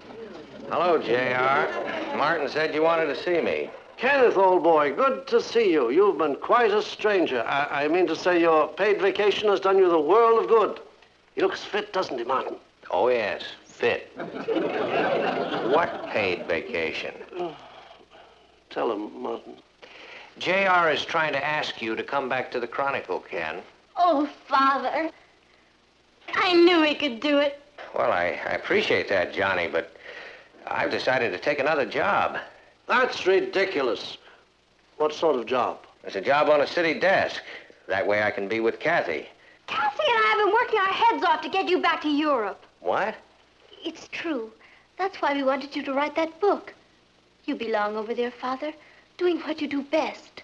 General Mazim's waiting to give you an exclusive on the revolution. And there'll be a small bonus. A big bonus. Big bonus? I don't know what to say, Kit Kat. I hate the idea of leaving you again. It will only be for a little while. I'll come over and see you this summer. Next year I'll be graduated and we can be together again. Well, it's just that, see, I had planned... Just say yes, Ken.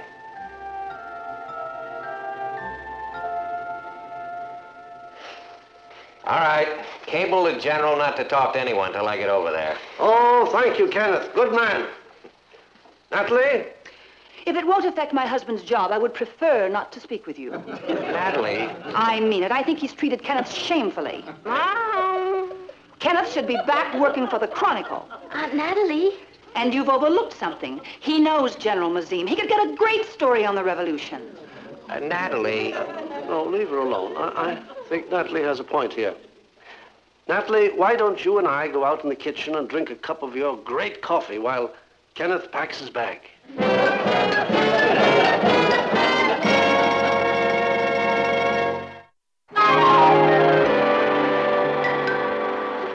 I put in some vitamins for you. You'll be sure to get plenty of rest. I promise, Kit Kat. And you'll wear the new sweater I bought you? The nights are awfully cold over there this time of year. Right. Anything else? Just please take care of yourself. I will. For both of us. I'll write you as soon as I can. Kenneth Lane? Mm-hmm. Thank you, sir. Your plane will be ready for departure immediately. Oh. Flight 607, now boarding at gate 17.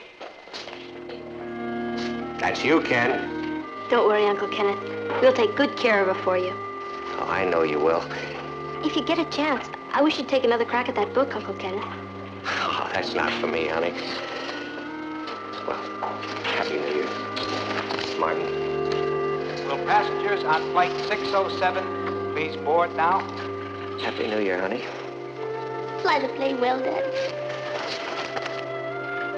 Happy New Year. I love you. I love you.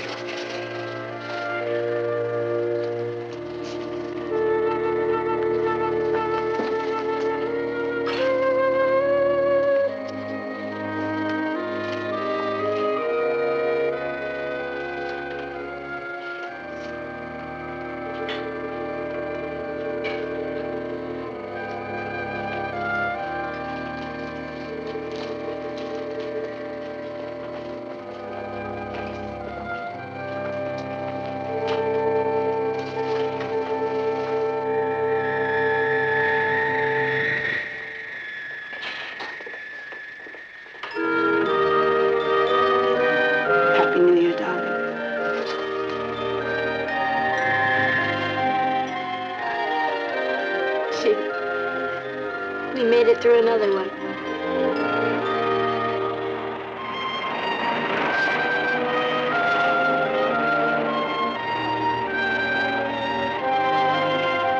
Ready, Kathy? Ready, Patty. Let's get the new year on the road.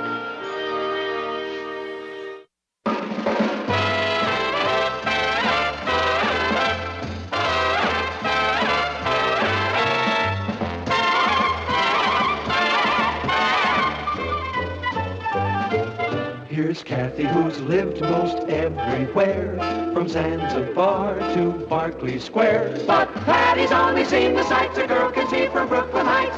What a crazy pair, but they're cousins, identical cousins, and you'll find they laugh alike, They walk alike, at times they even talk alike. You can lose your mind when cousins are two. The answer is no. It is more blessed to give than to receive. I only need $5. Neither a borrower nor a lender be.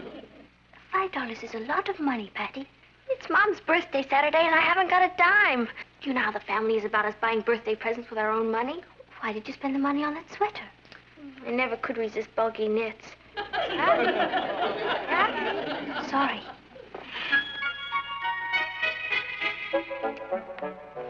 Good morning, Aunt Natalie. Uncle Martin. Ross. Good morning, dear. Good morning, Kathy. Patty? Hi, group. Listen to your horoscope, Patty. It says you're wicked, stubborn, and hate animals and children. It does not. Let me see that. Where did you get this? I traded it for 2 comic books. You got taken. Listen to what it says about you, Papa. You're a Virgo. I am? You're incompatible with Sagittarius, Gemini, and Pisces. Mom, you were born... I'm a Pisces. Now she tells us. And all these years we thought we were happily married. According to the stars, we were miserable and didn't even know it. Well, I'm gonna get going. I have an editorial meeting this morning. Today's the 16th. It says here Virgos mustn't drive today, not before 5 o'clock. Yeah, I'm sorry. I'm afraid the meeting won't wait that long. And even us Virgos have to make a living. Bye-bye. Bye, dear. Bye, Dad. Listen to this. Because of the conjunction of Uranus and Venus in the early hours of the day, care should be taken to avoid automobile accidents. That's a lot of silly superstition.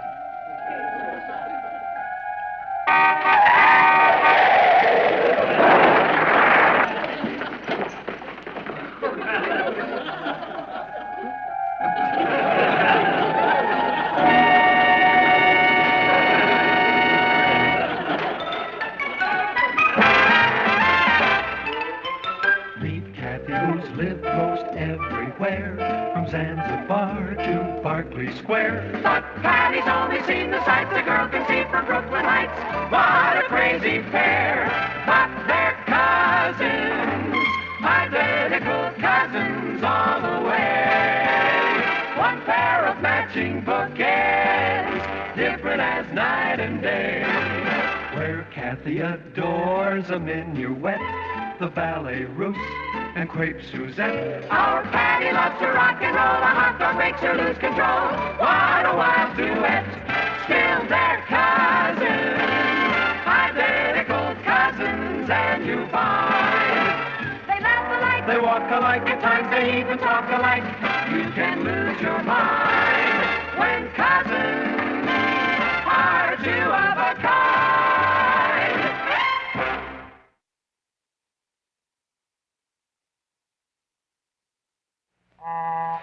Does that feel better, darling? Natalie, I wish you'd stop making a fuss over me. I mean, it's just a little bump. Ooh. That idiot pulled out from the curb without even looking. And he dented the whole side. Oh, can I see it? The side of my car. Perhaps you shouldn't go to the office today, Martin. Of course I'm going to the office today. Papa, it says here that I don't want to hear it. it really seemed to work. It warned you. Now, don't start that again. It's a lot of superstitious nonsense. That's just what I was saying, but be extra careful today, will you, Martin?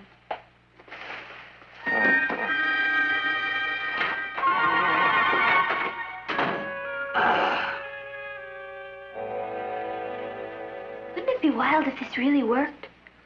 Don't you think that if the people who wrote these books knew everything that was going to happen, they wouldn't have to write these books? Excuse me. Hey, I'm taking a history test today. Would that thing tell me whether I'd pass or not? How do I know? I don't do this for a living. I just... got an idea how to get Mom's birthday present.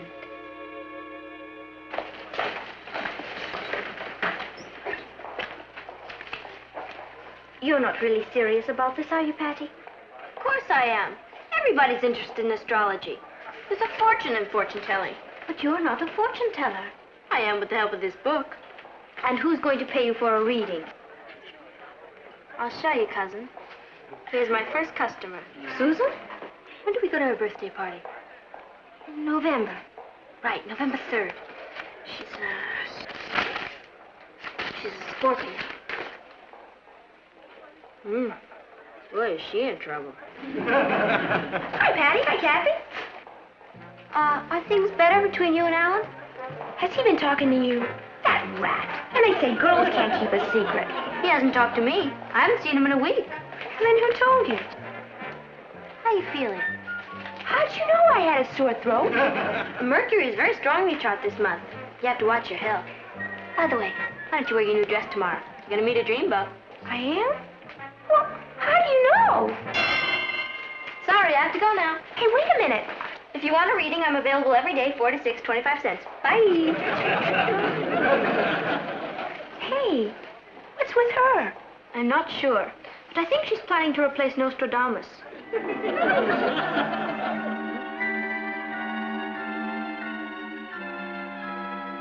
Boy, the Gemini's in trouble.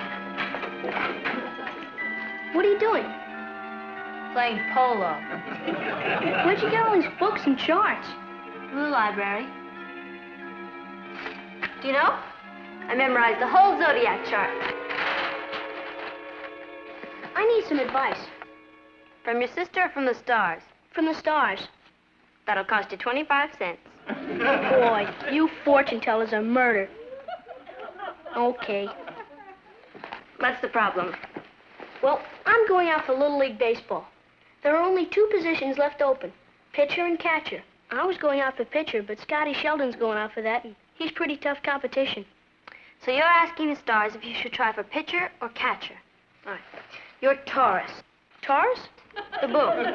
Is that good or bad? Here we are. Taurus. You are sophisticated, a good administrator, and have inflexibility of purpose. Gee, that sounds like I'd make a great pitcher. You are a faithful husband, but there is violence in you. All I asked was whether I should pitch or catch. When do you have to make your decision? Friday. Friday. That's the 19th. Taurus, the 19th. You are standing at the crossroads. That's me, all right. But don't be swayed by deceptive influences. Strike out with all your might. Strike out. Sounds like you're going to be a pitcher. Gee, I don't know how to thank you, Patty. If you're a satisfied customer, send your friends around. Bye. Hi, Patty. Are you busy? Hi, Sue. What are you doing here? Well, sit down. Can you really read fortunes? So far, I saved one man's life and another man's career. Tell me your problem. Well, don't be nervous. Stars and I are your friends. Alan and I have been going together for 6 months, see? And last week I found out while I was at my aunt's house, he was out someplace else doing something else, and I don't know what it was. Anybody home? In here, Martin. Are you feeling better, darling? If you're referring to that little bump on the head this morning, it was nothing. Hello? Who? I don't know. Just a minute. Is Richard here? He's upstairs with Patty. Yeah, just a minute. Oh, hello, Richard. This call is for you. Don't mention it. You know, those kids are never off of that phone. I tried to call here for 2 hours this afternoon. I told Fran about your accident this morning, and she said that a fortune teller told her not to take a train, and the next day there was a terrible train accident. Natalie, coincidences happen a dozen times a minute. I know.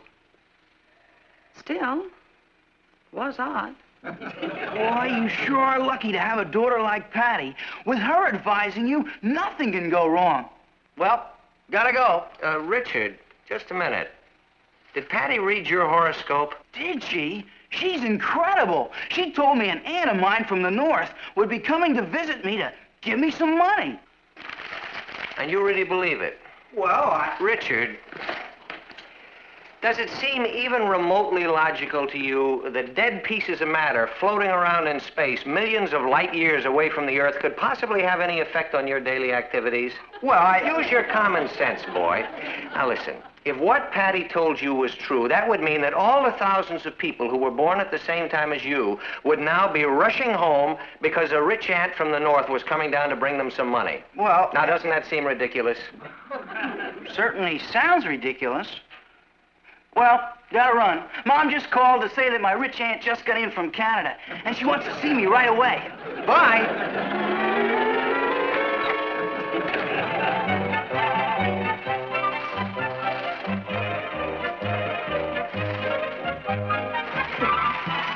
You know, Patty is just amazing.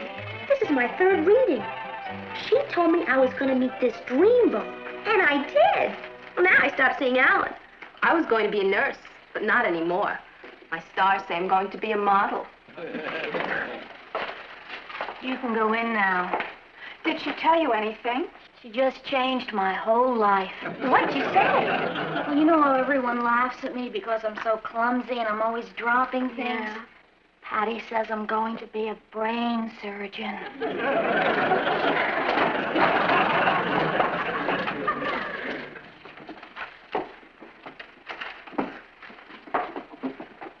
What's going on here? Oh, we're waiting for Patty. You mean you're all lined up here to see the soothsayer of Brooklyn Heights? She's in her salon. Her... Scorpios face a restless week under the influence of Neptune. The only place in the world where things are good for Scorpios is Australia. If you can't go there, the next best thing is to stay in your room. I will. I have a patient. Forgive me for interrupting. I'd like to speak to you if the stars don't mind. Would you excuse me, please, Phyllis? Sure. Phyllis? Thank you. Goodbye. Bye.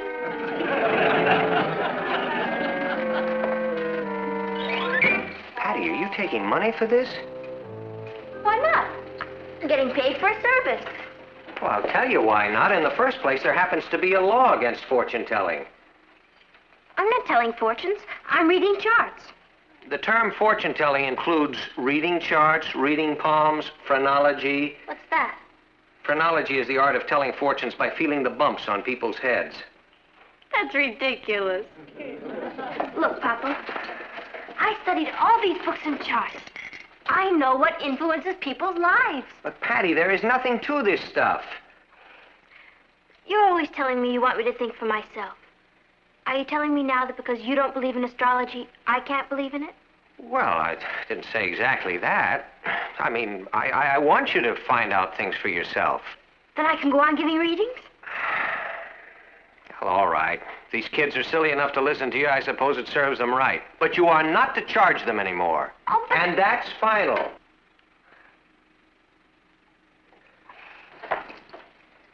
You've just converted me from a profitable, thriving business to a non-profit charitable organization. Couldn't have phrased that better myself. Say hello to the stars for me. Don't catch cold.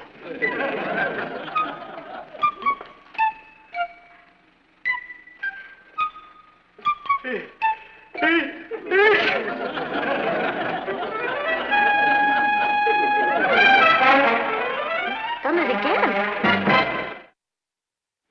First I predicted Papa's accident. Then Susan's new boyfriend, Richard's aunt. I'm incredible. Acid. And it has nothing to do with the stars. Well, I must have something. These kids aren't paying me their hard-earned money for nothing. Not anymore, they're not. Your father put a stop to it. No, he didn't. All he said was I couldn't charge any money. I'm not going to. From now on, my readings are free. But if anybody wants to make a contribution, I'm not going to fight it. I need your help. No. All I need is $3 more to get Mom's birthday present. If you help me get it, I'll give up astrology. Is that a promise? I wouldn't lie to you. Saturn's in conjunction with Mars. You look great, Kath. I feel ridiculous. Why does it have to be two of you? Because the money will come in twice as fast. I have it all worked out. With two of us operating, we'll be able to close up shop by tonight.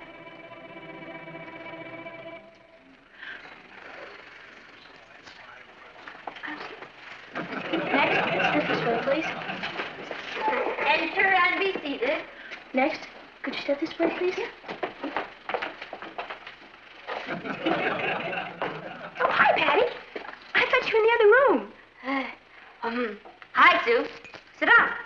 Boy, have I got a problem. You told me not to see Alan anymore. I did. I did. And Alan asked me to the dance Saturday night. Well, I turned him down because you told me to go with Stanley. Stanley? That dreamy new boy I met. Pisces. Oh, the fish. What's your problem? Stanley hasn't asked me to the Saturday night dance yet. Hey, I'm not going to get stuck without a date, am I? At least I could always count on Alan. Alan is a very nice boy. Why don't you go to the dance with him Saturday? Oh, you told me the stars were against it. He's a Leo. Oh? Maybe I better check it again.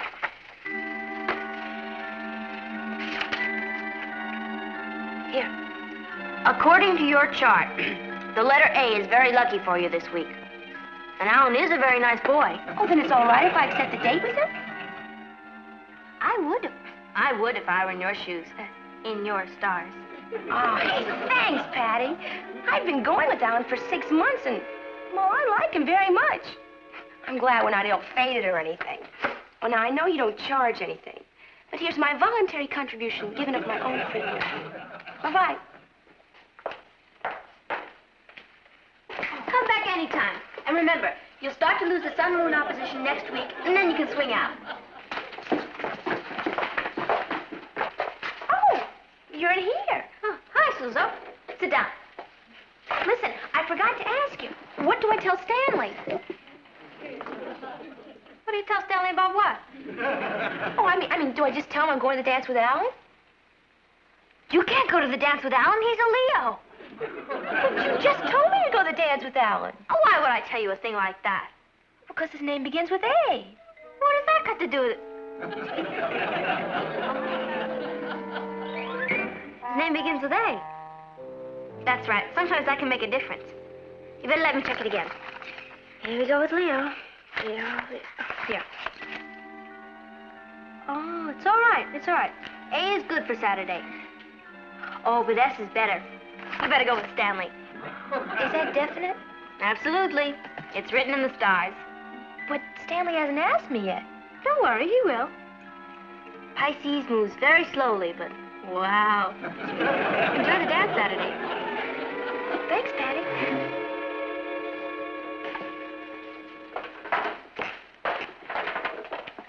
The suckers have all gone. There's someone downstairs to see you, old great one. I think I'll take an astral break. Boy, I'm tired. But it's sure a good feeling to know you've helped people solve their problems.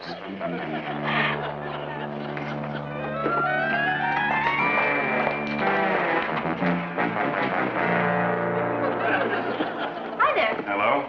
I'm looking for Miss Patty Lane. Boy, the word sure spreads. Build a better mousetrap and everyone comes running. My name is Roberts, detective, 2nd grade. Detective 2nd grade, huh? I'm checking on a report that a fortune teller's operating in this neighborhood. I was told you might be able to help me. As far as I know, there's no real fortune teller in the neighborhood. Can we quit now? I'm exhausted. Why don't you run back upstairs and lie down? Because you and I are going to have a talk, cousin. That's a very interesting outfit you have on there. You mean these fortune-telling clothes? Oh, is that what they call it? It's a costume for our school play. School play? What's the name of this school play? We're doing Fortune Teller by Victor Herbert. Is that so? Oh, that's a favorite of mine. There's a gypsy love song in it. Now, how does it go? She knows. She's playing the lead. I'm playing the... Yes, now, don't be modest. Why don't you sing the song for Detective Robert, 2nd grade, who's here because someone says there's an illegal fortune teller in the neighborhood? Slumber, my little gypsy sweetheart, dream of the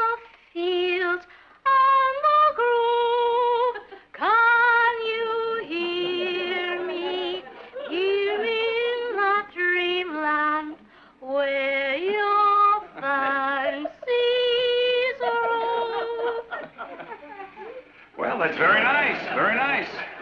Well, I guess I made a mistake. That's all right. Come back anytime. All right. Hey, you know that prediction you made? What address did you want? Patty, I want... Oh, you wanted Patty. That's Patty. If you'll excuse me, I have an awful lot of homework to do. I'd have sworn that was Patty. Patty, I think you and I'd better have a little chat.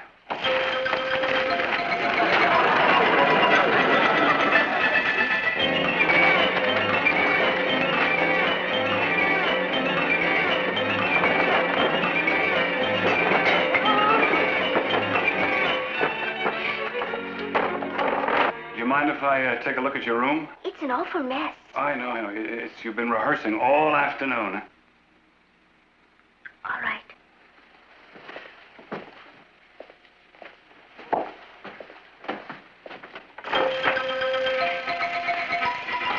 We didn't really mean to do anything wrong. We just... Well, it's a nice room. Thank you. Now, you look like nice girls. I don't want you to get into any trouble. No, sir. If there was ever any fortune-telling going on around here, I can promise you it'll never happen again. I believe you. Thanks. Isn't there a police fund for widows and orphans? Yes? We'd like to make a contribution. Hey! Did you want to say something? Hey! What a good idea. Well, thank you, but why don't you take it down to the station? I'll be glad to accept it. Fine. We'll bring it down this afternoon. Good, good. Oh, would you like some advice? Yes, sir. Get rid of all that junk under the bed, huh?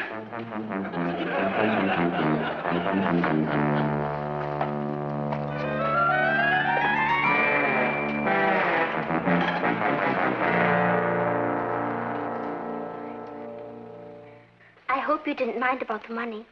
I thought it was the least we could do. I guess so.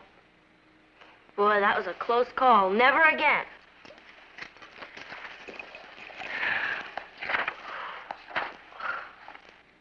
Kathy. Listen to my horoscope. Today is a good day for you to start looking for a different career.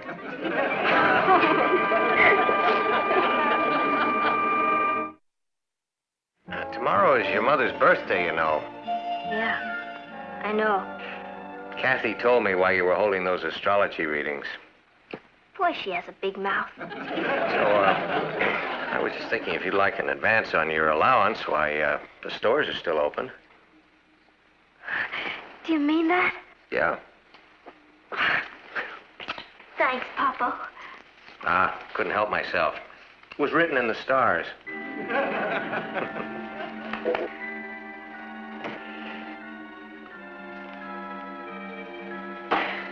Hi, Ross. Don't speak to me. What'd I do? You and your Stars got me off the Little League team. You told me the Stars wanted me to be a pitcher. Well, Scotty Sheldon got it. Boy, this time you really fixed me. Me? What'd I do? I went out and bought a $200 hi-fi set. Congratulations. Congratulations. I was going to pay for it with the money I got from my rich aunt. Didn't she give it to you yet? She came down from Canada to borrow money from us. The store won't take the set back, and I've got to work after school all winter to pay it off. That's terrible, Richard. Susan? Oh, there you are. Well, I just came to tell you never to talk to me again. What's the matter? Well, why don't you ask the Stars? Not in touch anymore. What happened? Well, you told me to turn Alan down. Well, I did. Well, then I found out Stanley's going with another girl. And now I don't have a date for the Saturday night dance. Yes, you do. Why don't you go with me? She can't go with you. Why not?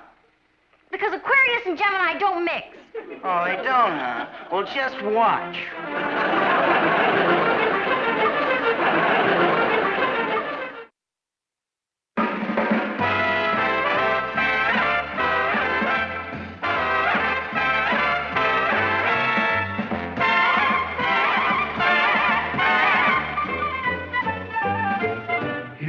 Kathy, who's lived most everywhere, from Zanzibar to Berkeley Square. But Patty's only seen the sights a girl can see from Brooklyn Heights. What a crazy pair, but they're cousins, identical cousins, and you'll find they laugh alike, They walk alike, at times they even talk alike.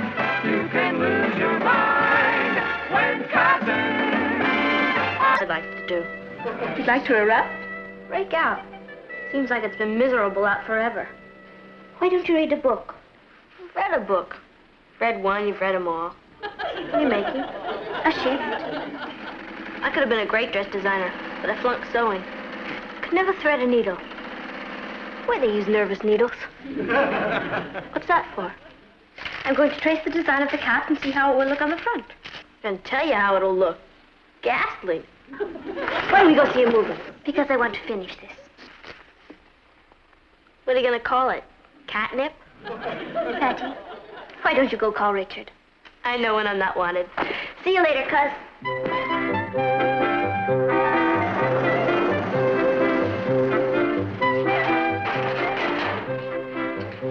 If you told me you needed money for a new dress, I'd have loaned you some. Don't you like this dress? It's catastrophic. Well, this is what the in group is wearing. Doesn't it make you feel naked wearing something no one else has on? No. Hi, Patty. Hi, Mary. Hi, Kathy. Hello, Miss. Is that a new dress? Yes. It's beautiful. Where'd you buy it? I made it. Oh, you're putting me on. No, she really did. Cuckoo, isn't it? Could you make me one like it? I'm afraid I sure she could. For $9.95. It's a deal. But Hi. Say, that's wild. Who sells them? My partner and I. $9.95. And what do you call it? Catnip. Well, could you make me one in red and one in blue? One red, one blue. What's going on? Look what I just ordered, and it's only $9.95. How soon could I have one? I don't... Monday. I'd like it in green. Our Nile model, 7A. My folks are taking me to Switzerland next week. Could you mail it over there? I'll send a memo to our shipping department. Great. Going to the European market, too. Patsy, I only have 10 fingers. I can't make dresses. Shh. Don't bother me with the details. Hey, do you have it in yellow? Any color your little heart desires. That's our motto, 6D. Girls, now let's organize here. What size did you like? Oh, when's your size? Meet Kathy, who's lived most everywhere, from Zanzibar to Berkeley Square. But Patty's only seen the sights a girl can see from Brooklyn Heights. What a crazy pair, but they're cousins, identical cousins all the way. One pair of matching bookends, different as night and day. Where Kathy adores a minuet, the ballet russe, and crepe Suzette. Our Patty loves to rock and roll, a hot dog makes her lose control. What a wild duet, still they're cousins, identical cousins, and you find they laugh alike, they walk alike, at times they even talk alike. You can lose your mind when cousins are two of a kind.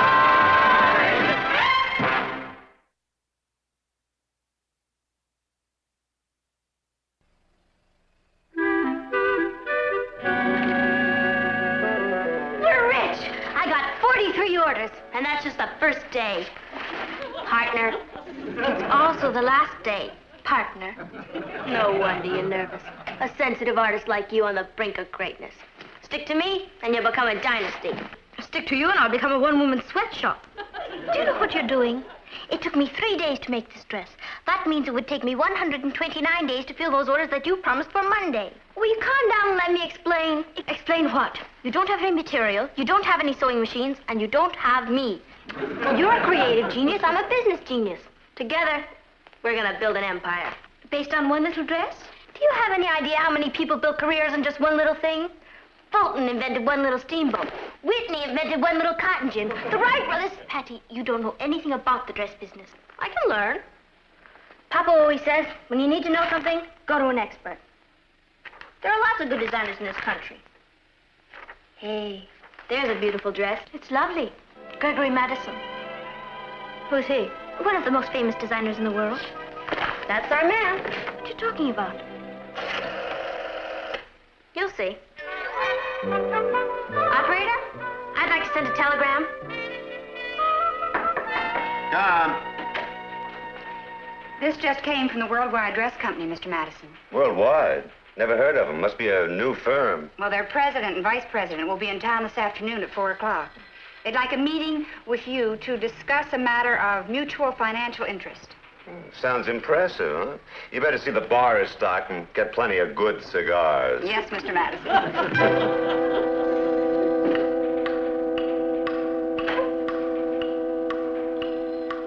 Oh, are they here? Yes, sir, but... Well, don't keep them waiting. Show them in. Yes, sir. Talk to you later.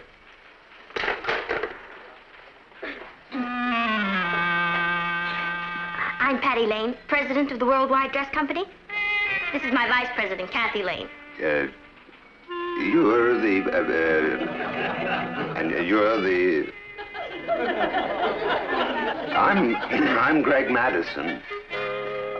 That'll be all, Miss Hamlin. You got our telegram? The telegram, yeah. Please, sit down.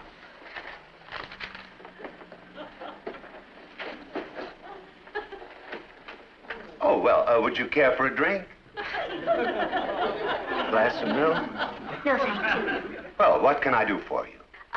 It's what we can do for you, Mr. Madison. We're here to give you a hand. Well, it's very kind of you. You see, we've just gone into business, and we're going to give you a chance to get in on the ground floor. A ground floor of what? Our dynasty, if everything goes all right. Well, let's hope that it will. We're willing to give you a percentage of our business. Well, that's very generous of you. But tell me, what have I done to deserve this? It's what you're going to do, Mr. Madison. You see, my vice president here designed a dress and wore it to school, and now it's selling like there's no tomorrow. Well, then what's your problem? Well, we don't have any material to make the dresses to fill our orders, and we don't know where to get it. Oh, I see. We were hoping you could send us to your wholesalers. May I see your designs? Certainly. It's all right for you to look at it. We've already applied for a patent. Oh, well, that was wise of you. This is it. Well, now, that really is charming. Really charming. You're a very talented young lady. Aren't we? Do you really like it? Yes. It does need something. Do you mind? Not at all. Now, then, let me see what I can do. Let me show you the famous Madison touch. Little Madison magic here. Whisk broom. Shears. It's amazing what you can do with little things that really have no... There. Take whisk and a little tape and attach thusly. That ought to do it. Now, this will give you a rough idea of what I mean. That's much better. I love it. We should give you a royalty on... It's very nice, Mr. Madison. Exactly what we had in mind. Now then, let's see what we will need. Then you're really going to help us? I'd love to. But look, don't worry about the percentage. Let me do it for the excitement of helping to found a new dynasty. That's even better. One thing, were you planning on using this material? Yes, I was. Well, may I suggest something a little bit heavier? Let's say a denim. Why didn't I think of that? You would have. Well, for that, I'll send you to the RC Manufacturing Company. And let's see. Well, we'll need a few of these rhinestones. For that, the Glitter Novelty Company.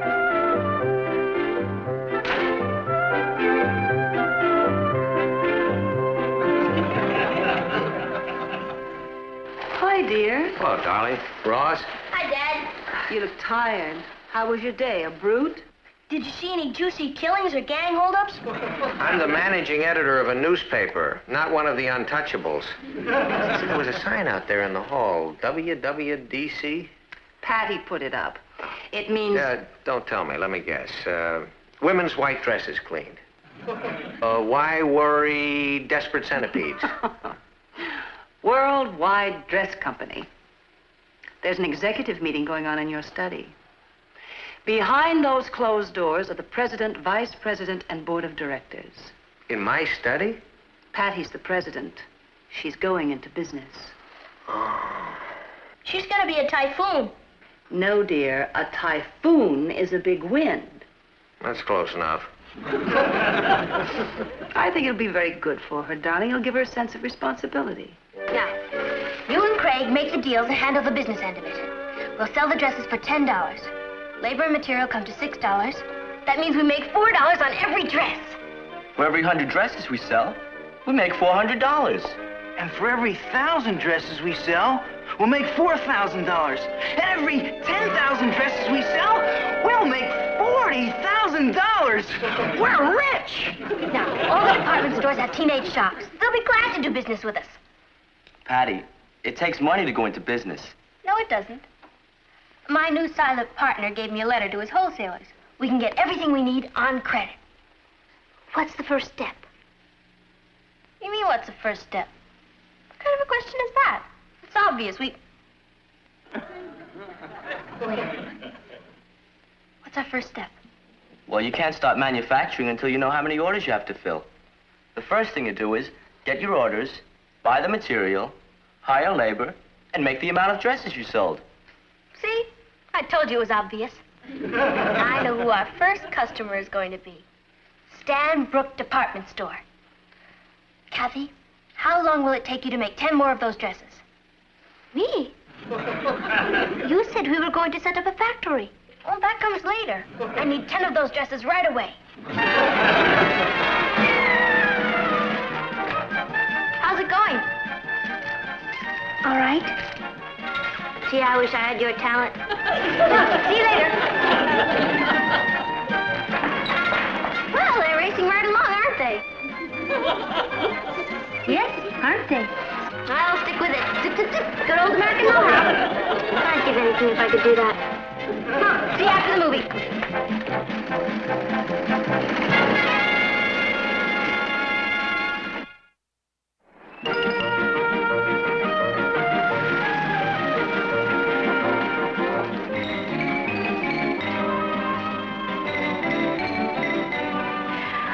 Your catnip dress. It's very original.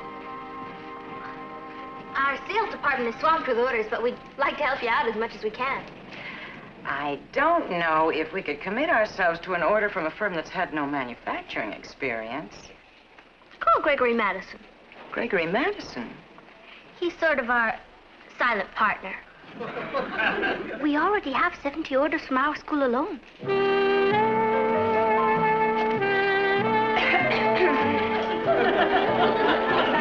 And they're very inexpensive.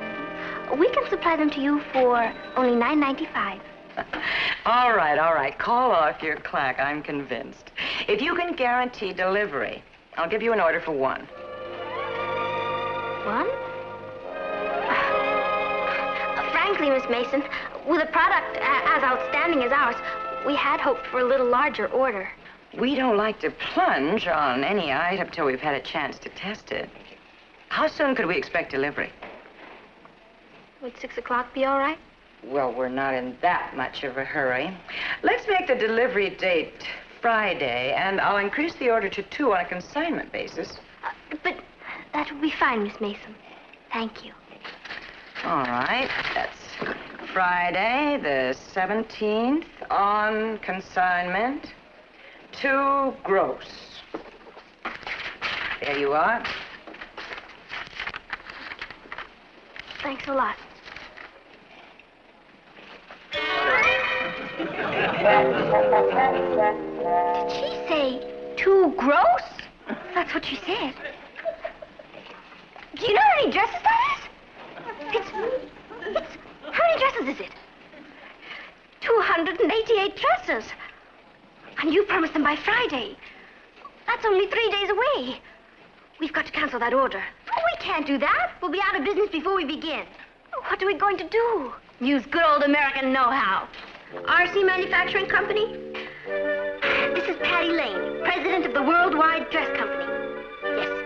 I want to order 700 yards of blue Photography Company. I'd like to order 1,000 rhinestone buttons. I want to rent 10 sewing machines. You'll have to deliver them this I needed about 6 colors. Right. There you are. Right, Craig. Where are you from? I live here. Oh, it's you, Mr. Lane. I wasn't expecting you. I like to drop in from time to time. Right. Hello, Mr. Lane. Craig? How's it going upstairs, Craig? There you are. Pretty busy afternoon. I can see that. Your trucks have got the whole block tied up. That's big business.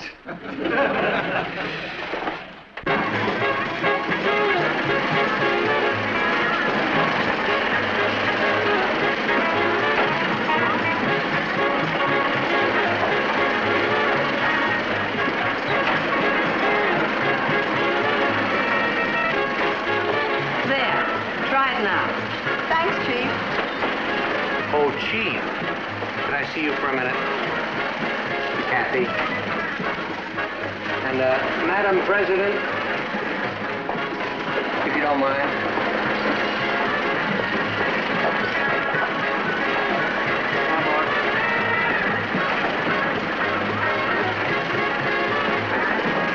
But, Martin, I haven't had this much fun in years. There is something wrong with all this instant success.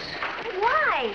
Richard figured out that by the end of the year, we could make $500,000. Oh, Richard figured that out, huh? You know how fathers sweep the country, Uncle Martin.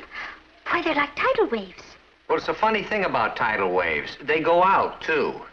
Gregory said that if you're going to do something, do it big. Oh, Gregory said that. Look at this order. Well, this says on consignment. What's that? Patty, are you sure you're ready to be president of a company? Oh, don't be a big business pooper. On consignment, young lady, means that if they don't sell the dresses, they can return them to you. Why shouldn't they sell them? All the girls from school buy there. Sure. We just ordered material for another 200 dresses. You're right, it is like a tidal wave. Beginning to wish I had an aqualung. I'll get it. If that's the shipment of boxes, send them up to the East Plant. East Plant? That's Ross's room. Martin, I think you ought to do a story on this. Teenage tycoons' terrified dress trade? Natalie, it's not possible to start a business without experience, assets, or capital. James Watt started with a teapot and some hot water. I have a feeling that's what we're going to end up in. This is Mr. Dobson, my aunt and uncle, Mr. and Mrs. Lane, and our president, Patty. How do you do? Hello. How do you do? I had planned on being here earlier, but there's a terrible traffic jam out there. That's big business. Business must be good. We're having a hard time filling our orders. Well, that's what we like to hear. We? Yes, I'm with the government. Small Business Bureau Division. Now, you're president of the Worldwide Dress Company? Yes. You operate from these premises? Yes. They just got started. You have employees on the premises?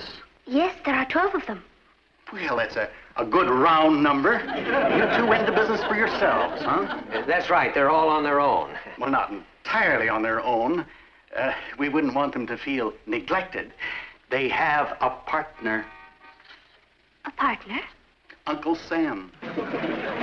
Here's some W-4 forms for withholding taxes, unemployment and disability forms for your employees. You'll have 48 hours in which to get a manufacturer's license.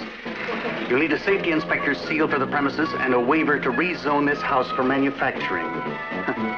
There hasn't been a residential manufacturer waiver in the last 50 years. Can they do this to us? What are you going to do? Fight free enterprise? I'm going out to mail the dress to York now. How much is postage to Switzerland? And an export license.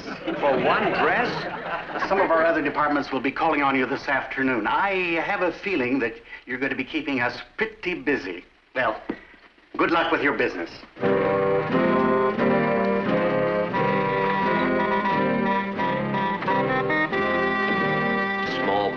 pooper. It was wonderful of your father to straighten out all that red tape for us. Sure was. It only took 2 lawyers, an accountant, and a business manager. The whole industry founded on our brains. It gives you a feeling of power, doesn't it? It gives me a feeling of panic. Richard said you ordered enough material for 300 more dresses. That's right. We have to be ready for the deluge. 3 orders should be coming in any minute. Come on. Hey, that's darling. I want one with a picture of Johnny on it. Where can I buy it? From me. I'm making them myself. I want one, too. How much are they? $8.95. Can I have 2? Sure. I'd like one with Pete and one with Joe. I want one in blue and one in yellow. Great. Girls, now listen, girls, you don't want to buy those dresses. They're practical. Start ruining it, Pat. What have you changed boyfriends?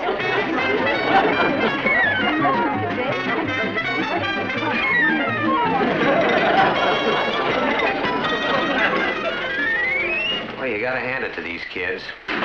Give the public what it wants. Hello, Richard. Keep pretty busy, huh? Yes, sir. Hey, where's the president and the board of directors? They're in the living room. Huh? Counting their money, I presume. Why, I was sure wrong about this group.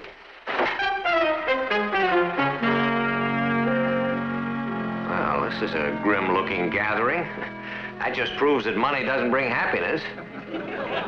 Welcome to Bankrupt Manor. I'm possibly the youngest failure in America.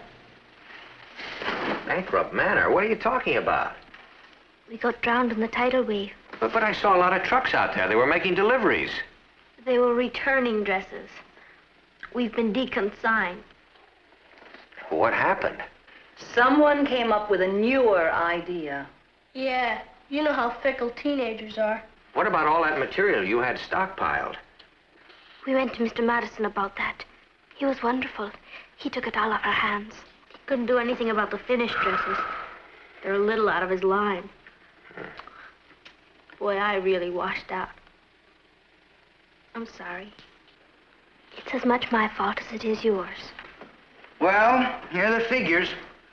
After we deduct material, labor, and insurance, and balance that against total expenditures, minus capital assets, we have $1.25 left. Oh, that's not too bad. At least you ended up on the profit side of the ledger. And on the debit side of the ledger, we're stuck with 25 dresses at a cost of $6 apiece. That's $150 we owe. And I was going to build an empire. I should be declared a disaster area. Honey, you tried. You had an idea and you followed it through. I'm proud of you. But it didn't work. Patty, a lot of dreams in life don't work out the way we hope they will. But that doesn't mean we have to stop dreaming. Then you're not angry with me? No. Well, you almost accomplished a very rare feat. For a while there, I actually thought you were going to start a business with no assets, no capital, and no experience. That could have set a very dangerous precedent. I love you, Papa. Listen now, may I make a suggestion? We'll take it. No, I haven't made it yet. I was just thinking, suppose we donate all these dresses to some worthy relief organization. Now, I'd be willing to bear half of the cost if the rest of you will bear the other half. And you can pay me back at the rate of, say, $2 a week. Do you mean that? That's wonderful, Uncle Martin.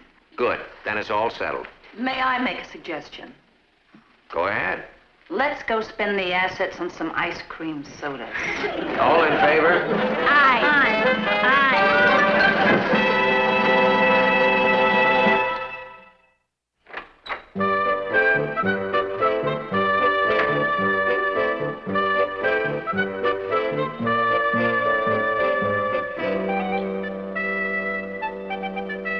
Why don't we go to a movie? I can't this afternoon, Patty. I'm busy. What are you making? A hat? Hey, I like that. Do you? I sure do. Do you know something? Yes. We are going to a movie.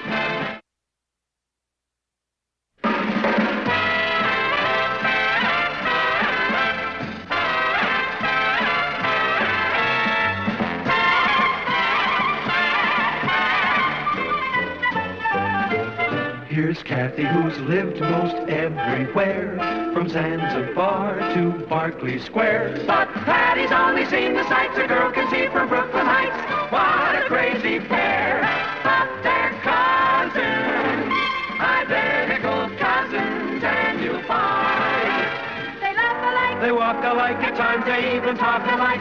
You can lose your mind when cousins are... You do. I saw your report card. You almost failed geometry, young lady.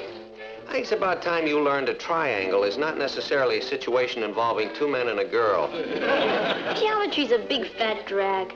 Even Kathy's not good at it. She's a brains brain. Right, Kath? Kathy, what are you reading? The Françoise Dupart book. You mean that 16-year-old French girl? She may only be 16, but she's really lived. No wonder it's #1 on the bestseller list. Good book? Marvelous, Uncle Martin. Pictures on the front of one of the magazines around here. Here it is.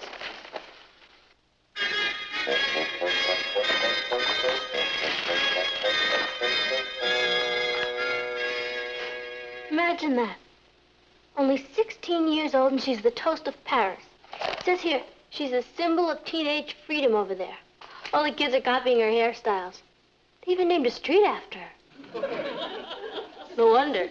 She just sold her book to the movies for $200,000. It's wonderful. I hope they hurry and make the movie. What's the book about? About life, with a capital L, seen through the eyes of a teenage girl. Let me see that. My first dance was an unforgettable experience. Pierre was tall and shy and awkward. He had just learned to drive. It took all my powers of persuasion to get Father to allow Pierre to drive me to the dance. We got into the car and drove off. We had gone only a block when Pierre ran into a car that was turning the corner. In the other car was Father. Hey, that happened to you when Richard first got his car. Yeah, I know. I still have the bruises. This stuff is a bestseller? I can write stuff like this. You can write stuff like what? Like this Françoise Dupart. And there's no competition. There are no teenagers writing novels today. Oh, well, that may be true. That's why Françoise Dupart's book became a bestseller. Because she's a teenager. Patty, the critics don't care how old you are. It's what you have to say. I have a lot to say. What would you write about? Me. Life with a capital L. I've even got the title. I was a teenager. Writing requires a great deal of discipline. I mean, it would mean giving up dates, movies. I need a place to work where I can be completely undisturbed. I know. I'll work in the garret. The garret? I think she means the attic. Same thing. I don't think you can work up there, dear. It's dirty and dusty and a mess. Gee, that sounds like your room. Sounds perfect. After all, create, you must suffer.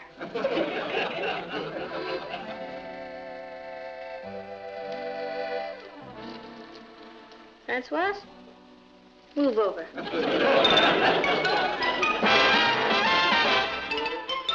Meet Kathy, who's lived most everywhere, from Zanzibar to Berkeley Square. But Patty's only seen the sights a girl can see from Brooklyn Heights. What a crazy pair, but they're cousins, identical cousins all the way. One pair of matching bouquets, different as night and day. Where Kathy adores a minuet, the ballet russe, and crepe Suzette. Our Patty loves to rock and roll, a hot dog makes her lose control. What a wild duet, still they're cousins, identical cousins, and you find they laugh alike, they walk alike, at times they even talk alike. You can lose your mind when cousins are two of a kind.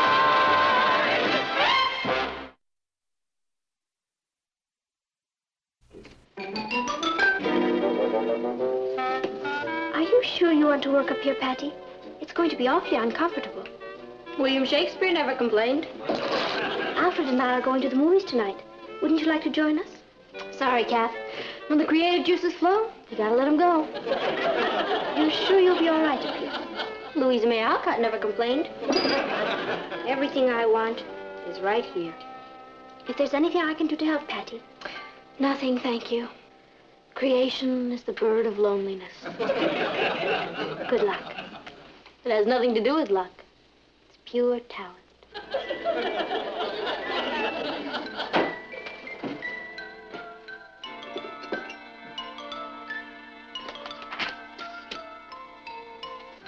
I was a teenager. By Patty Lane. A teenager.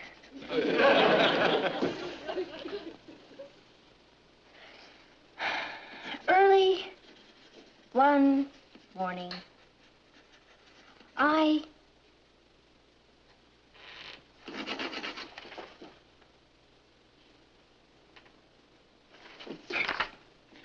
Early one afternoon,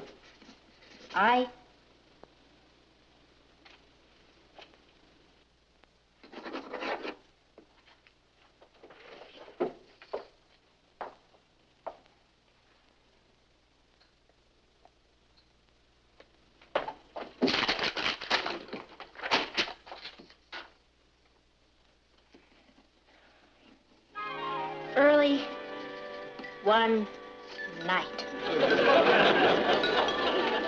Hello, darling. Hi, Mom. How was school? Fine. Did a package come for me? Yes.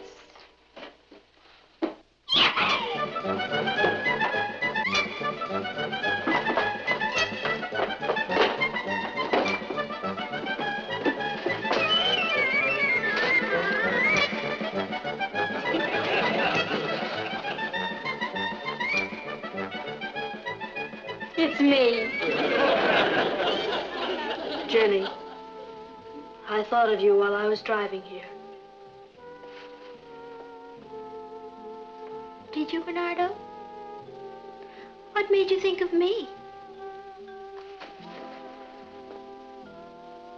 On the road was a sign that said, soft shoulders. Oh, Bernardo, you have the drollest sense of humor.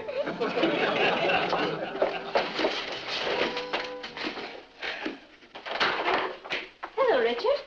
Where's Patty? Up in the attic working on her book.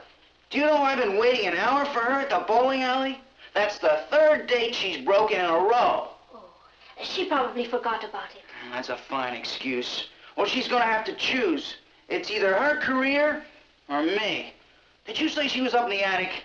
I don't think she wants to be disturbed. Well, she's gonna be.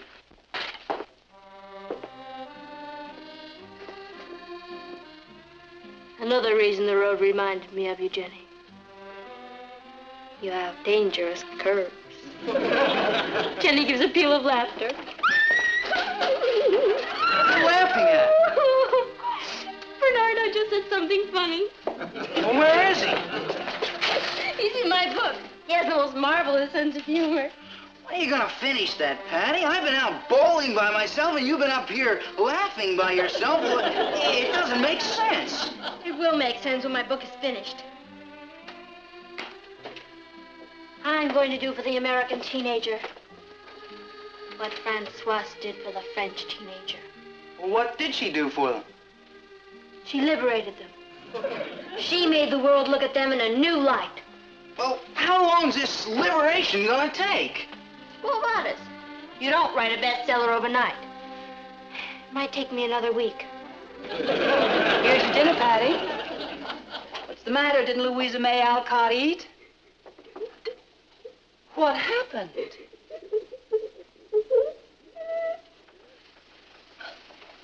I just murdered Reginald.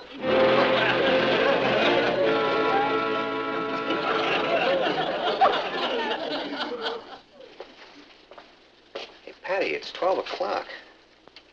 I just have to finish this chapter. Did you write all that? That's the prologue. You're gonna call it Gone with the Wind? I thought I'd publisher choose the title? Honey, you know, it isn't all that easy to get something published. I guess if it were, everybody'd write a book. What I'm trying to say is that I really wouldn't count too much on this if I were you. Papa, will you be home this Saturday? Well, I think so. Why? I'm going to be through with the book by then. Would you read it? Sure, I'd love to. Thanks. Well, all right, you finish up and get to bed, huh? Good night, dear. Good night, Papa. Did you hear that?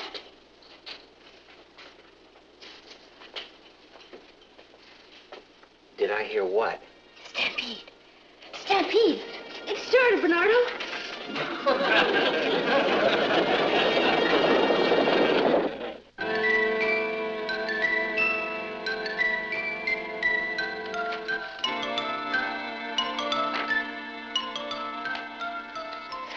Well?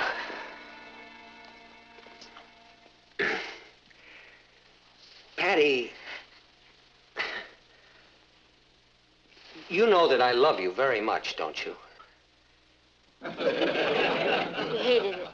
No, I didn't hate it. There's some good things in it. You want my honest criticism? Of course. Well, honey, the first rule of good writing is to choose a subject you know something about. You mean it didn't seem authentic to you? Why? For one thing, you've never been a teenage nurse among the Pui Pui Indians in the wilds of the Mato Grosso. Edgar Rice Burroughs wasn't brought up by a gorilla in Africa. You create with your imagination. Besides, I researched it. Yeah, well, that's not the same. Didn't you like the war scenes? Yes, I did. They were real and vivid and authentic. Do you mean that? I certainly do. I felt the same way about them the first time I read them 20 years ago. They made Hemingway famous. Oh, it may have a Hemingway flavor, but Yeah, I know. You were just researching. Well, what about the character of Jenny? She didn't come from Hemingway. No, I felt she was more like Joan of Arc, only braver. You hated everything. No, I didn't. Now, there were some really fine things in there. The things that were all your own, you know? In fact, for instance, the comedy scene was just wonderful. The comedy scene? During the big battle. Remember when the enemies were locked in, what was your phrase? In the throes of mortal and deadly anguish with their eyes caught in fierce combat. And then Jenny comes by with her first aid kit, and they take one look at her and stop fighting and start trying to date her.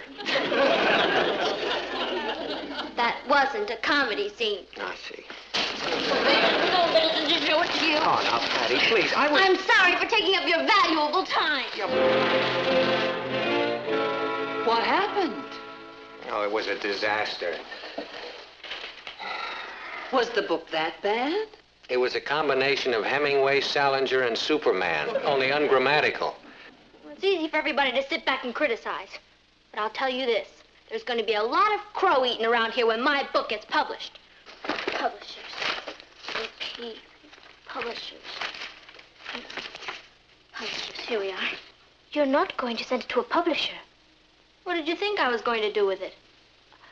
Well, a lot of authors just put their first book away. They consider it a kind of training. They don't put bestsellers away. This has everything.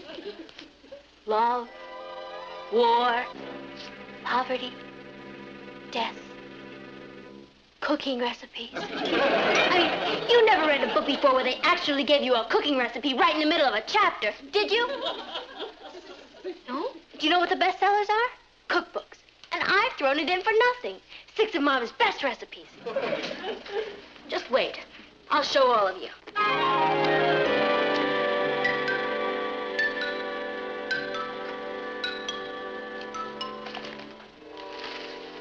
Patty, how was everything at school today? Fine, thank you. Are you feeling all right? Fine, thank you. Now, Look, Patty, I know how sensitive the artistic temperament is, but you've had this Iron Curtain up for a week now. I told you I'm sorry if I've hurt your feelings. But if you're going to be an author, then you have to get used to criticism. Besides, I wasn't criticizing you. I was criticizing your book. Of course. I understand. I'll get it.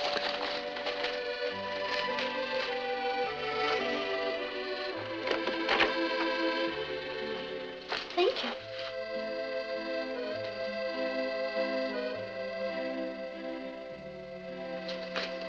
I know. Who was it, Kathy? Telegram for Patty Lane. For me?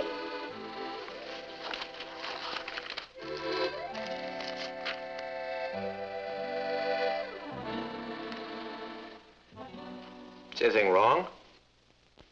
No, nothing's wrong. It's just a telegram from my publisher. My book's going to be published immediately.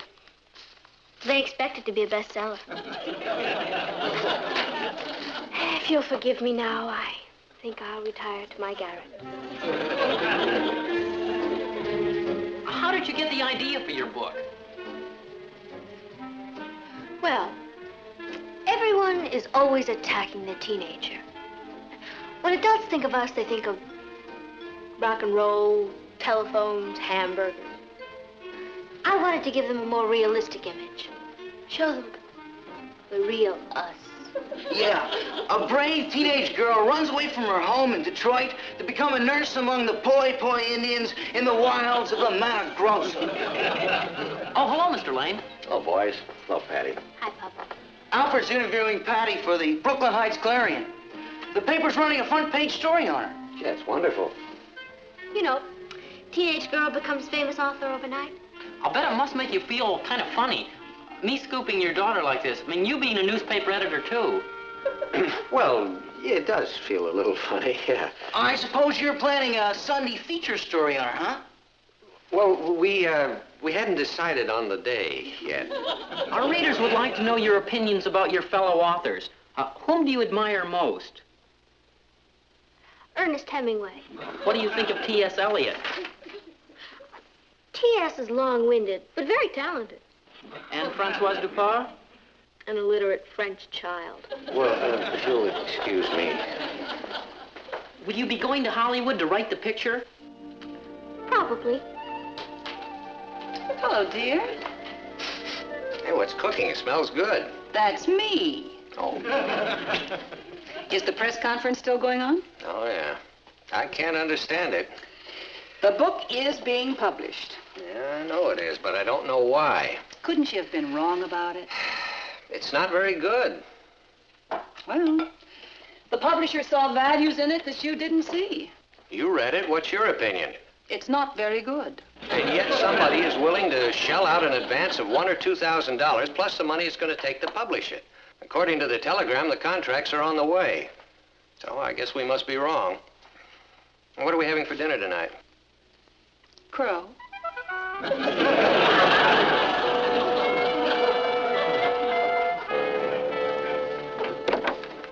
Good evening. My name is Blair of the Fire Publishing Company. I wanted to meet Miss Patricia Lane. Oh, well, how do you do, Mr. Blair? I'm Patricia's father. Well, it's an honor, sir, an honor and a privilege. I always say more attention should be paid to the parents of talented writers.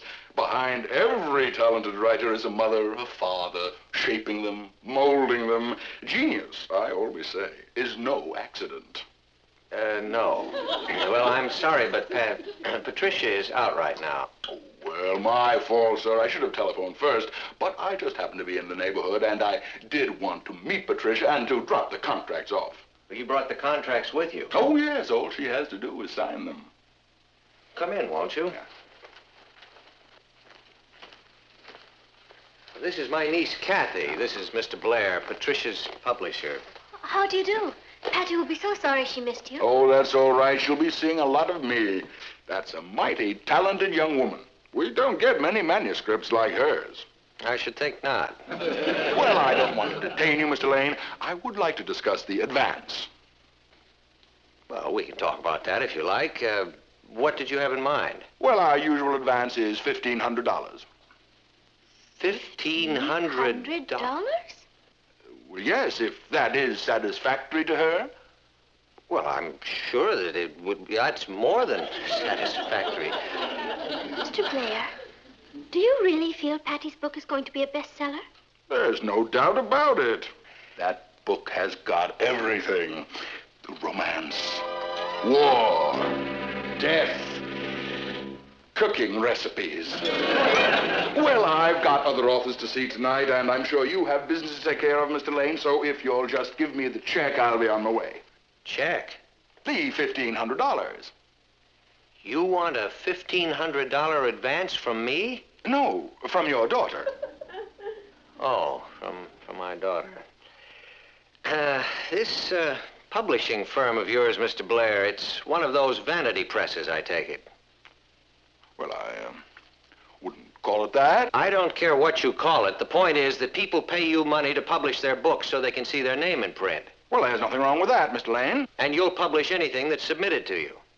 Well, actually, Mr. Lane, my business is not with you, it's with your daughter. And she did sign a contract. Patty signed a contract? Oh, yes. All of our authors, when they submit their manuscripts to us, sign a contract specifying that if we accept their book for publication, they will be personally responsible for all the costs of the publication thereof. And the contract is airtight. So if you want to talk to anybody, you can talk to my lawyer. Good night, Mr. Lane. Young lady. Mr. Blair, be sure to tell your lawyer that the girl who signed the contract is 16 years old. What did you say? I said that you'd made an airtight contract with a minor. You mean a 16-year-old girl wrote that book? Well, Hemingway, Salinger, and Betty Crocker wrote some of it. I ought to sue you for wasting my time. Good night. You're forgetting something, Mr. Blair. What? You promised my daughter that you'd publish her book. Forget it.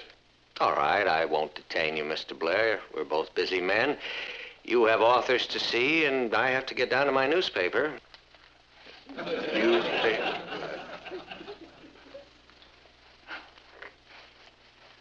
You wouldn't be, Martin Lane, would you?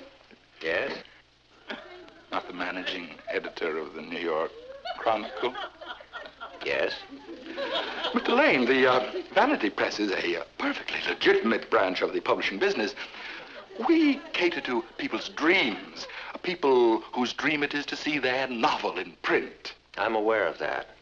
Yes, well, now I would not want to be unfair about this. Your daughter's book does have a certain naive charm to it. Well, I don't see any reason why we shouldn't publish it. At our expense, of course. I suggest a 10-copy press run. That way, Patricia will be satisfied, and she'll never have to know how big the edition was. Patty has a lot of friends. Well, all right, 25 copies.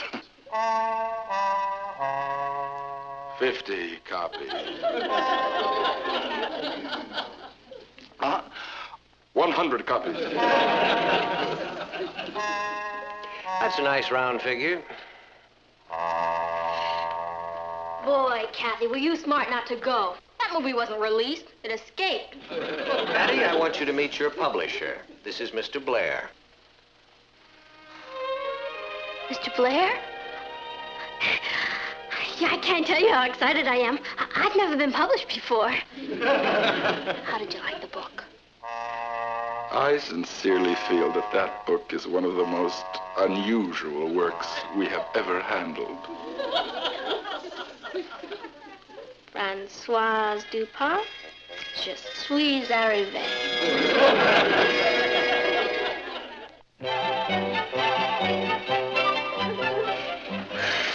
Boy, being a celebrity is sure rough on the fingers. I must have autographed 100 books. You promised you'd autograph one for me. Okay. Could you put on it, to Ross, from his sister who wrote the book? Sure. Thanks. I promised the kids that I'd bring it to class tomorrow.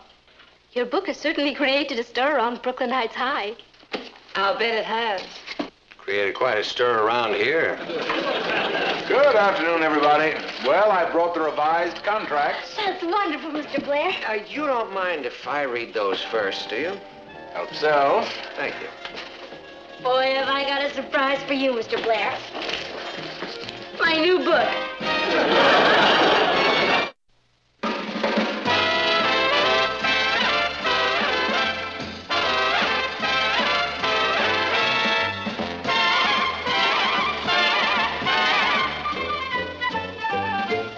Here's Kathy, who's lived most everywhere, from Zanzibar to Berkeley Square. But Patty's only seen the sights a girl can see from Brooklyn Heights.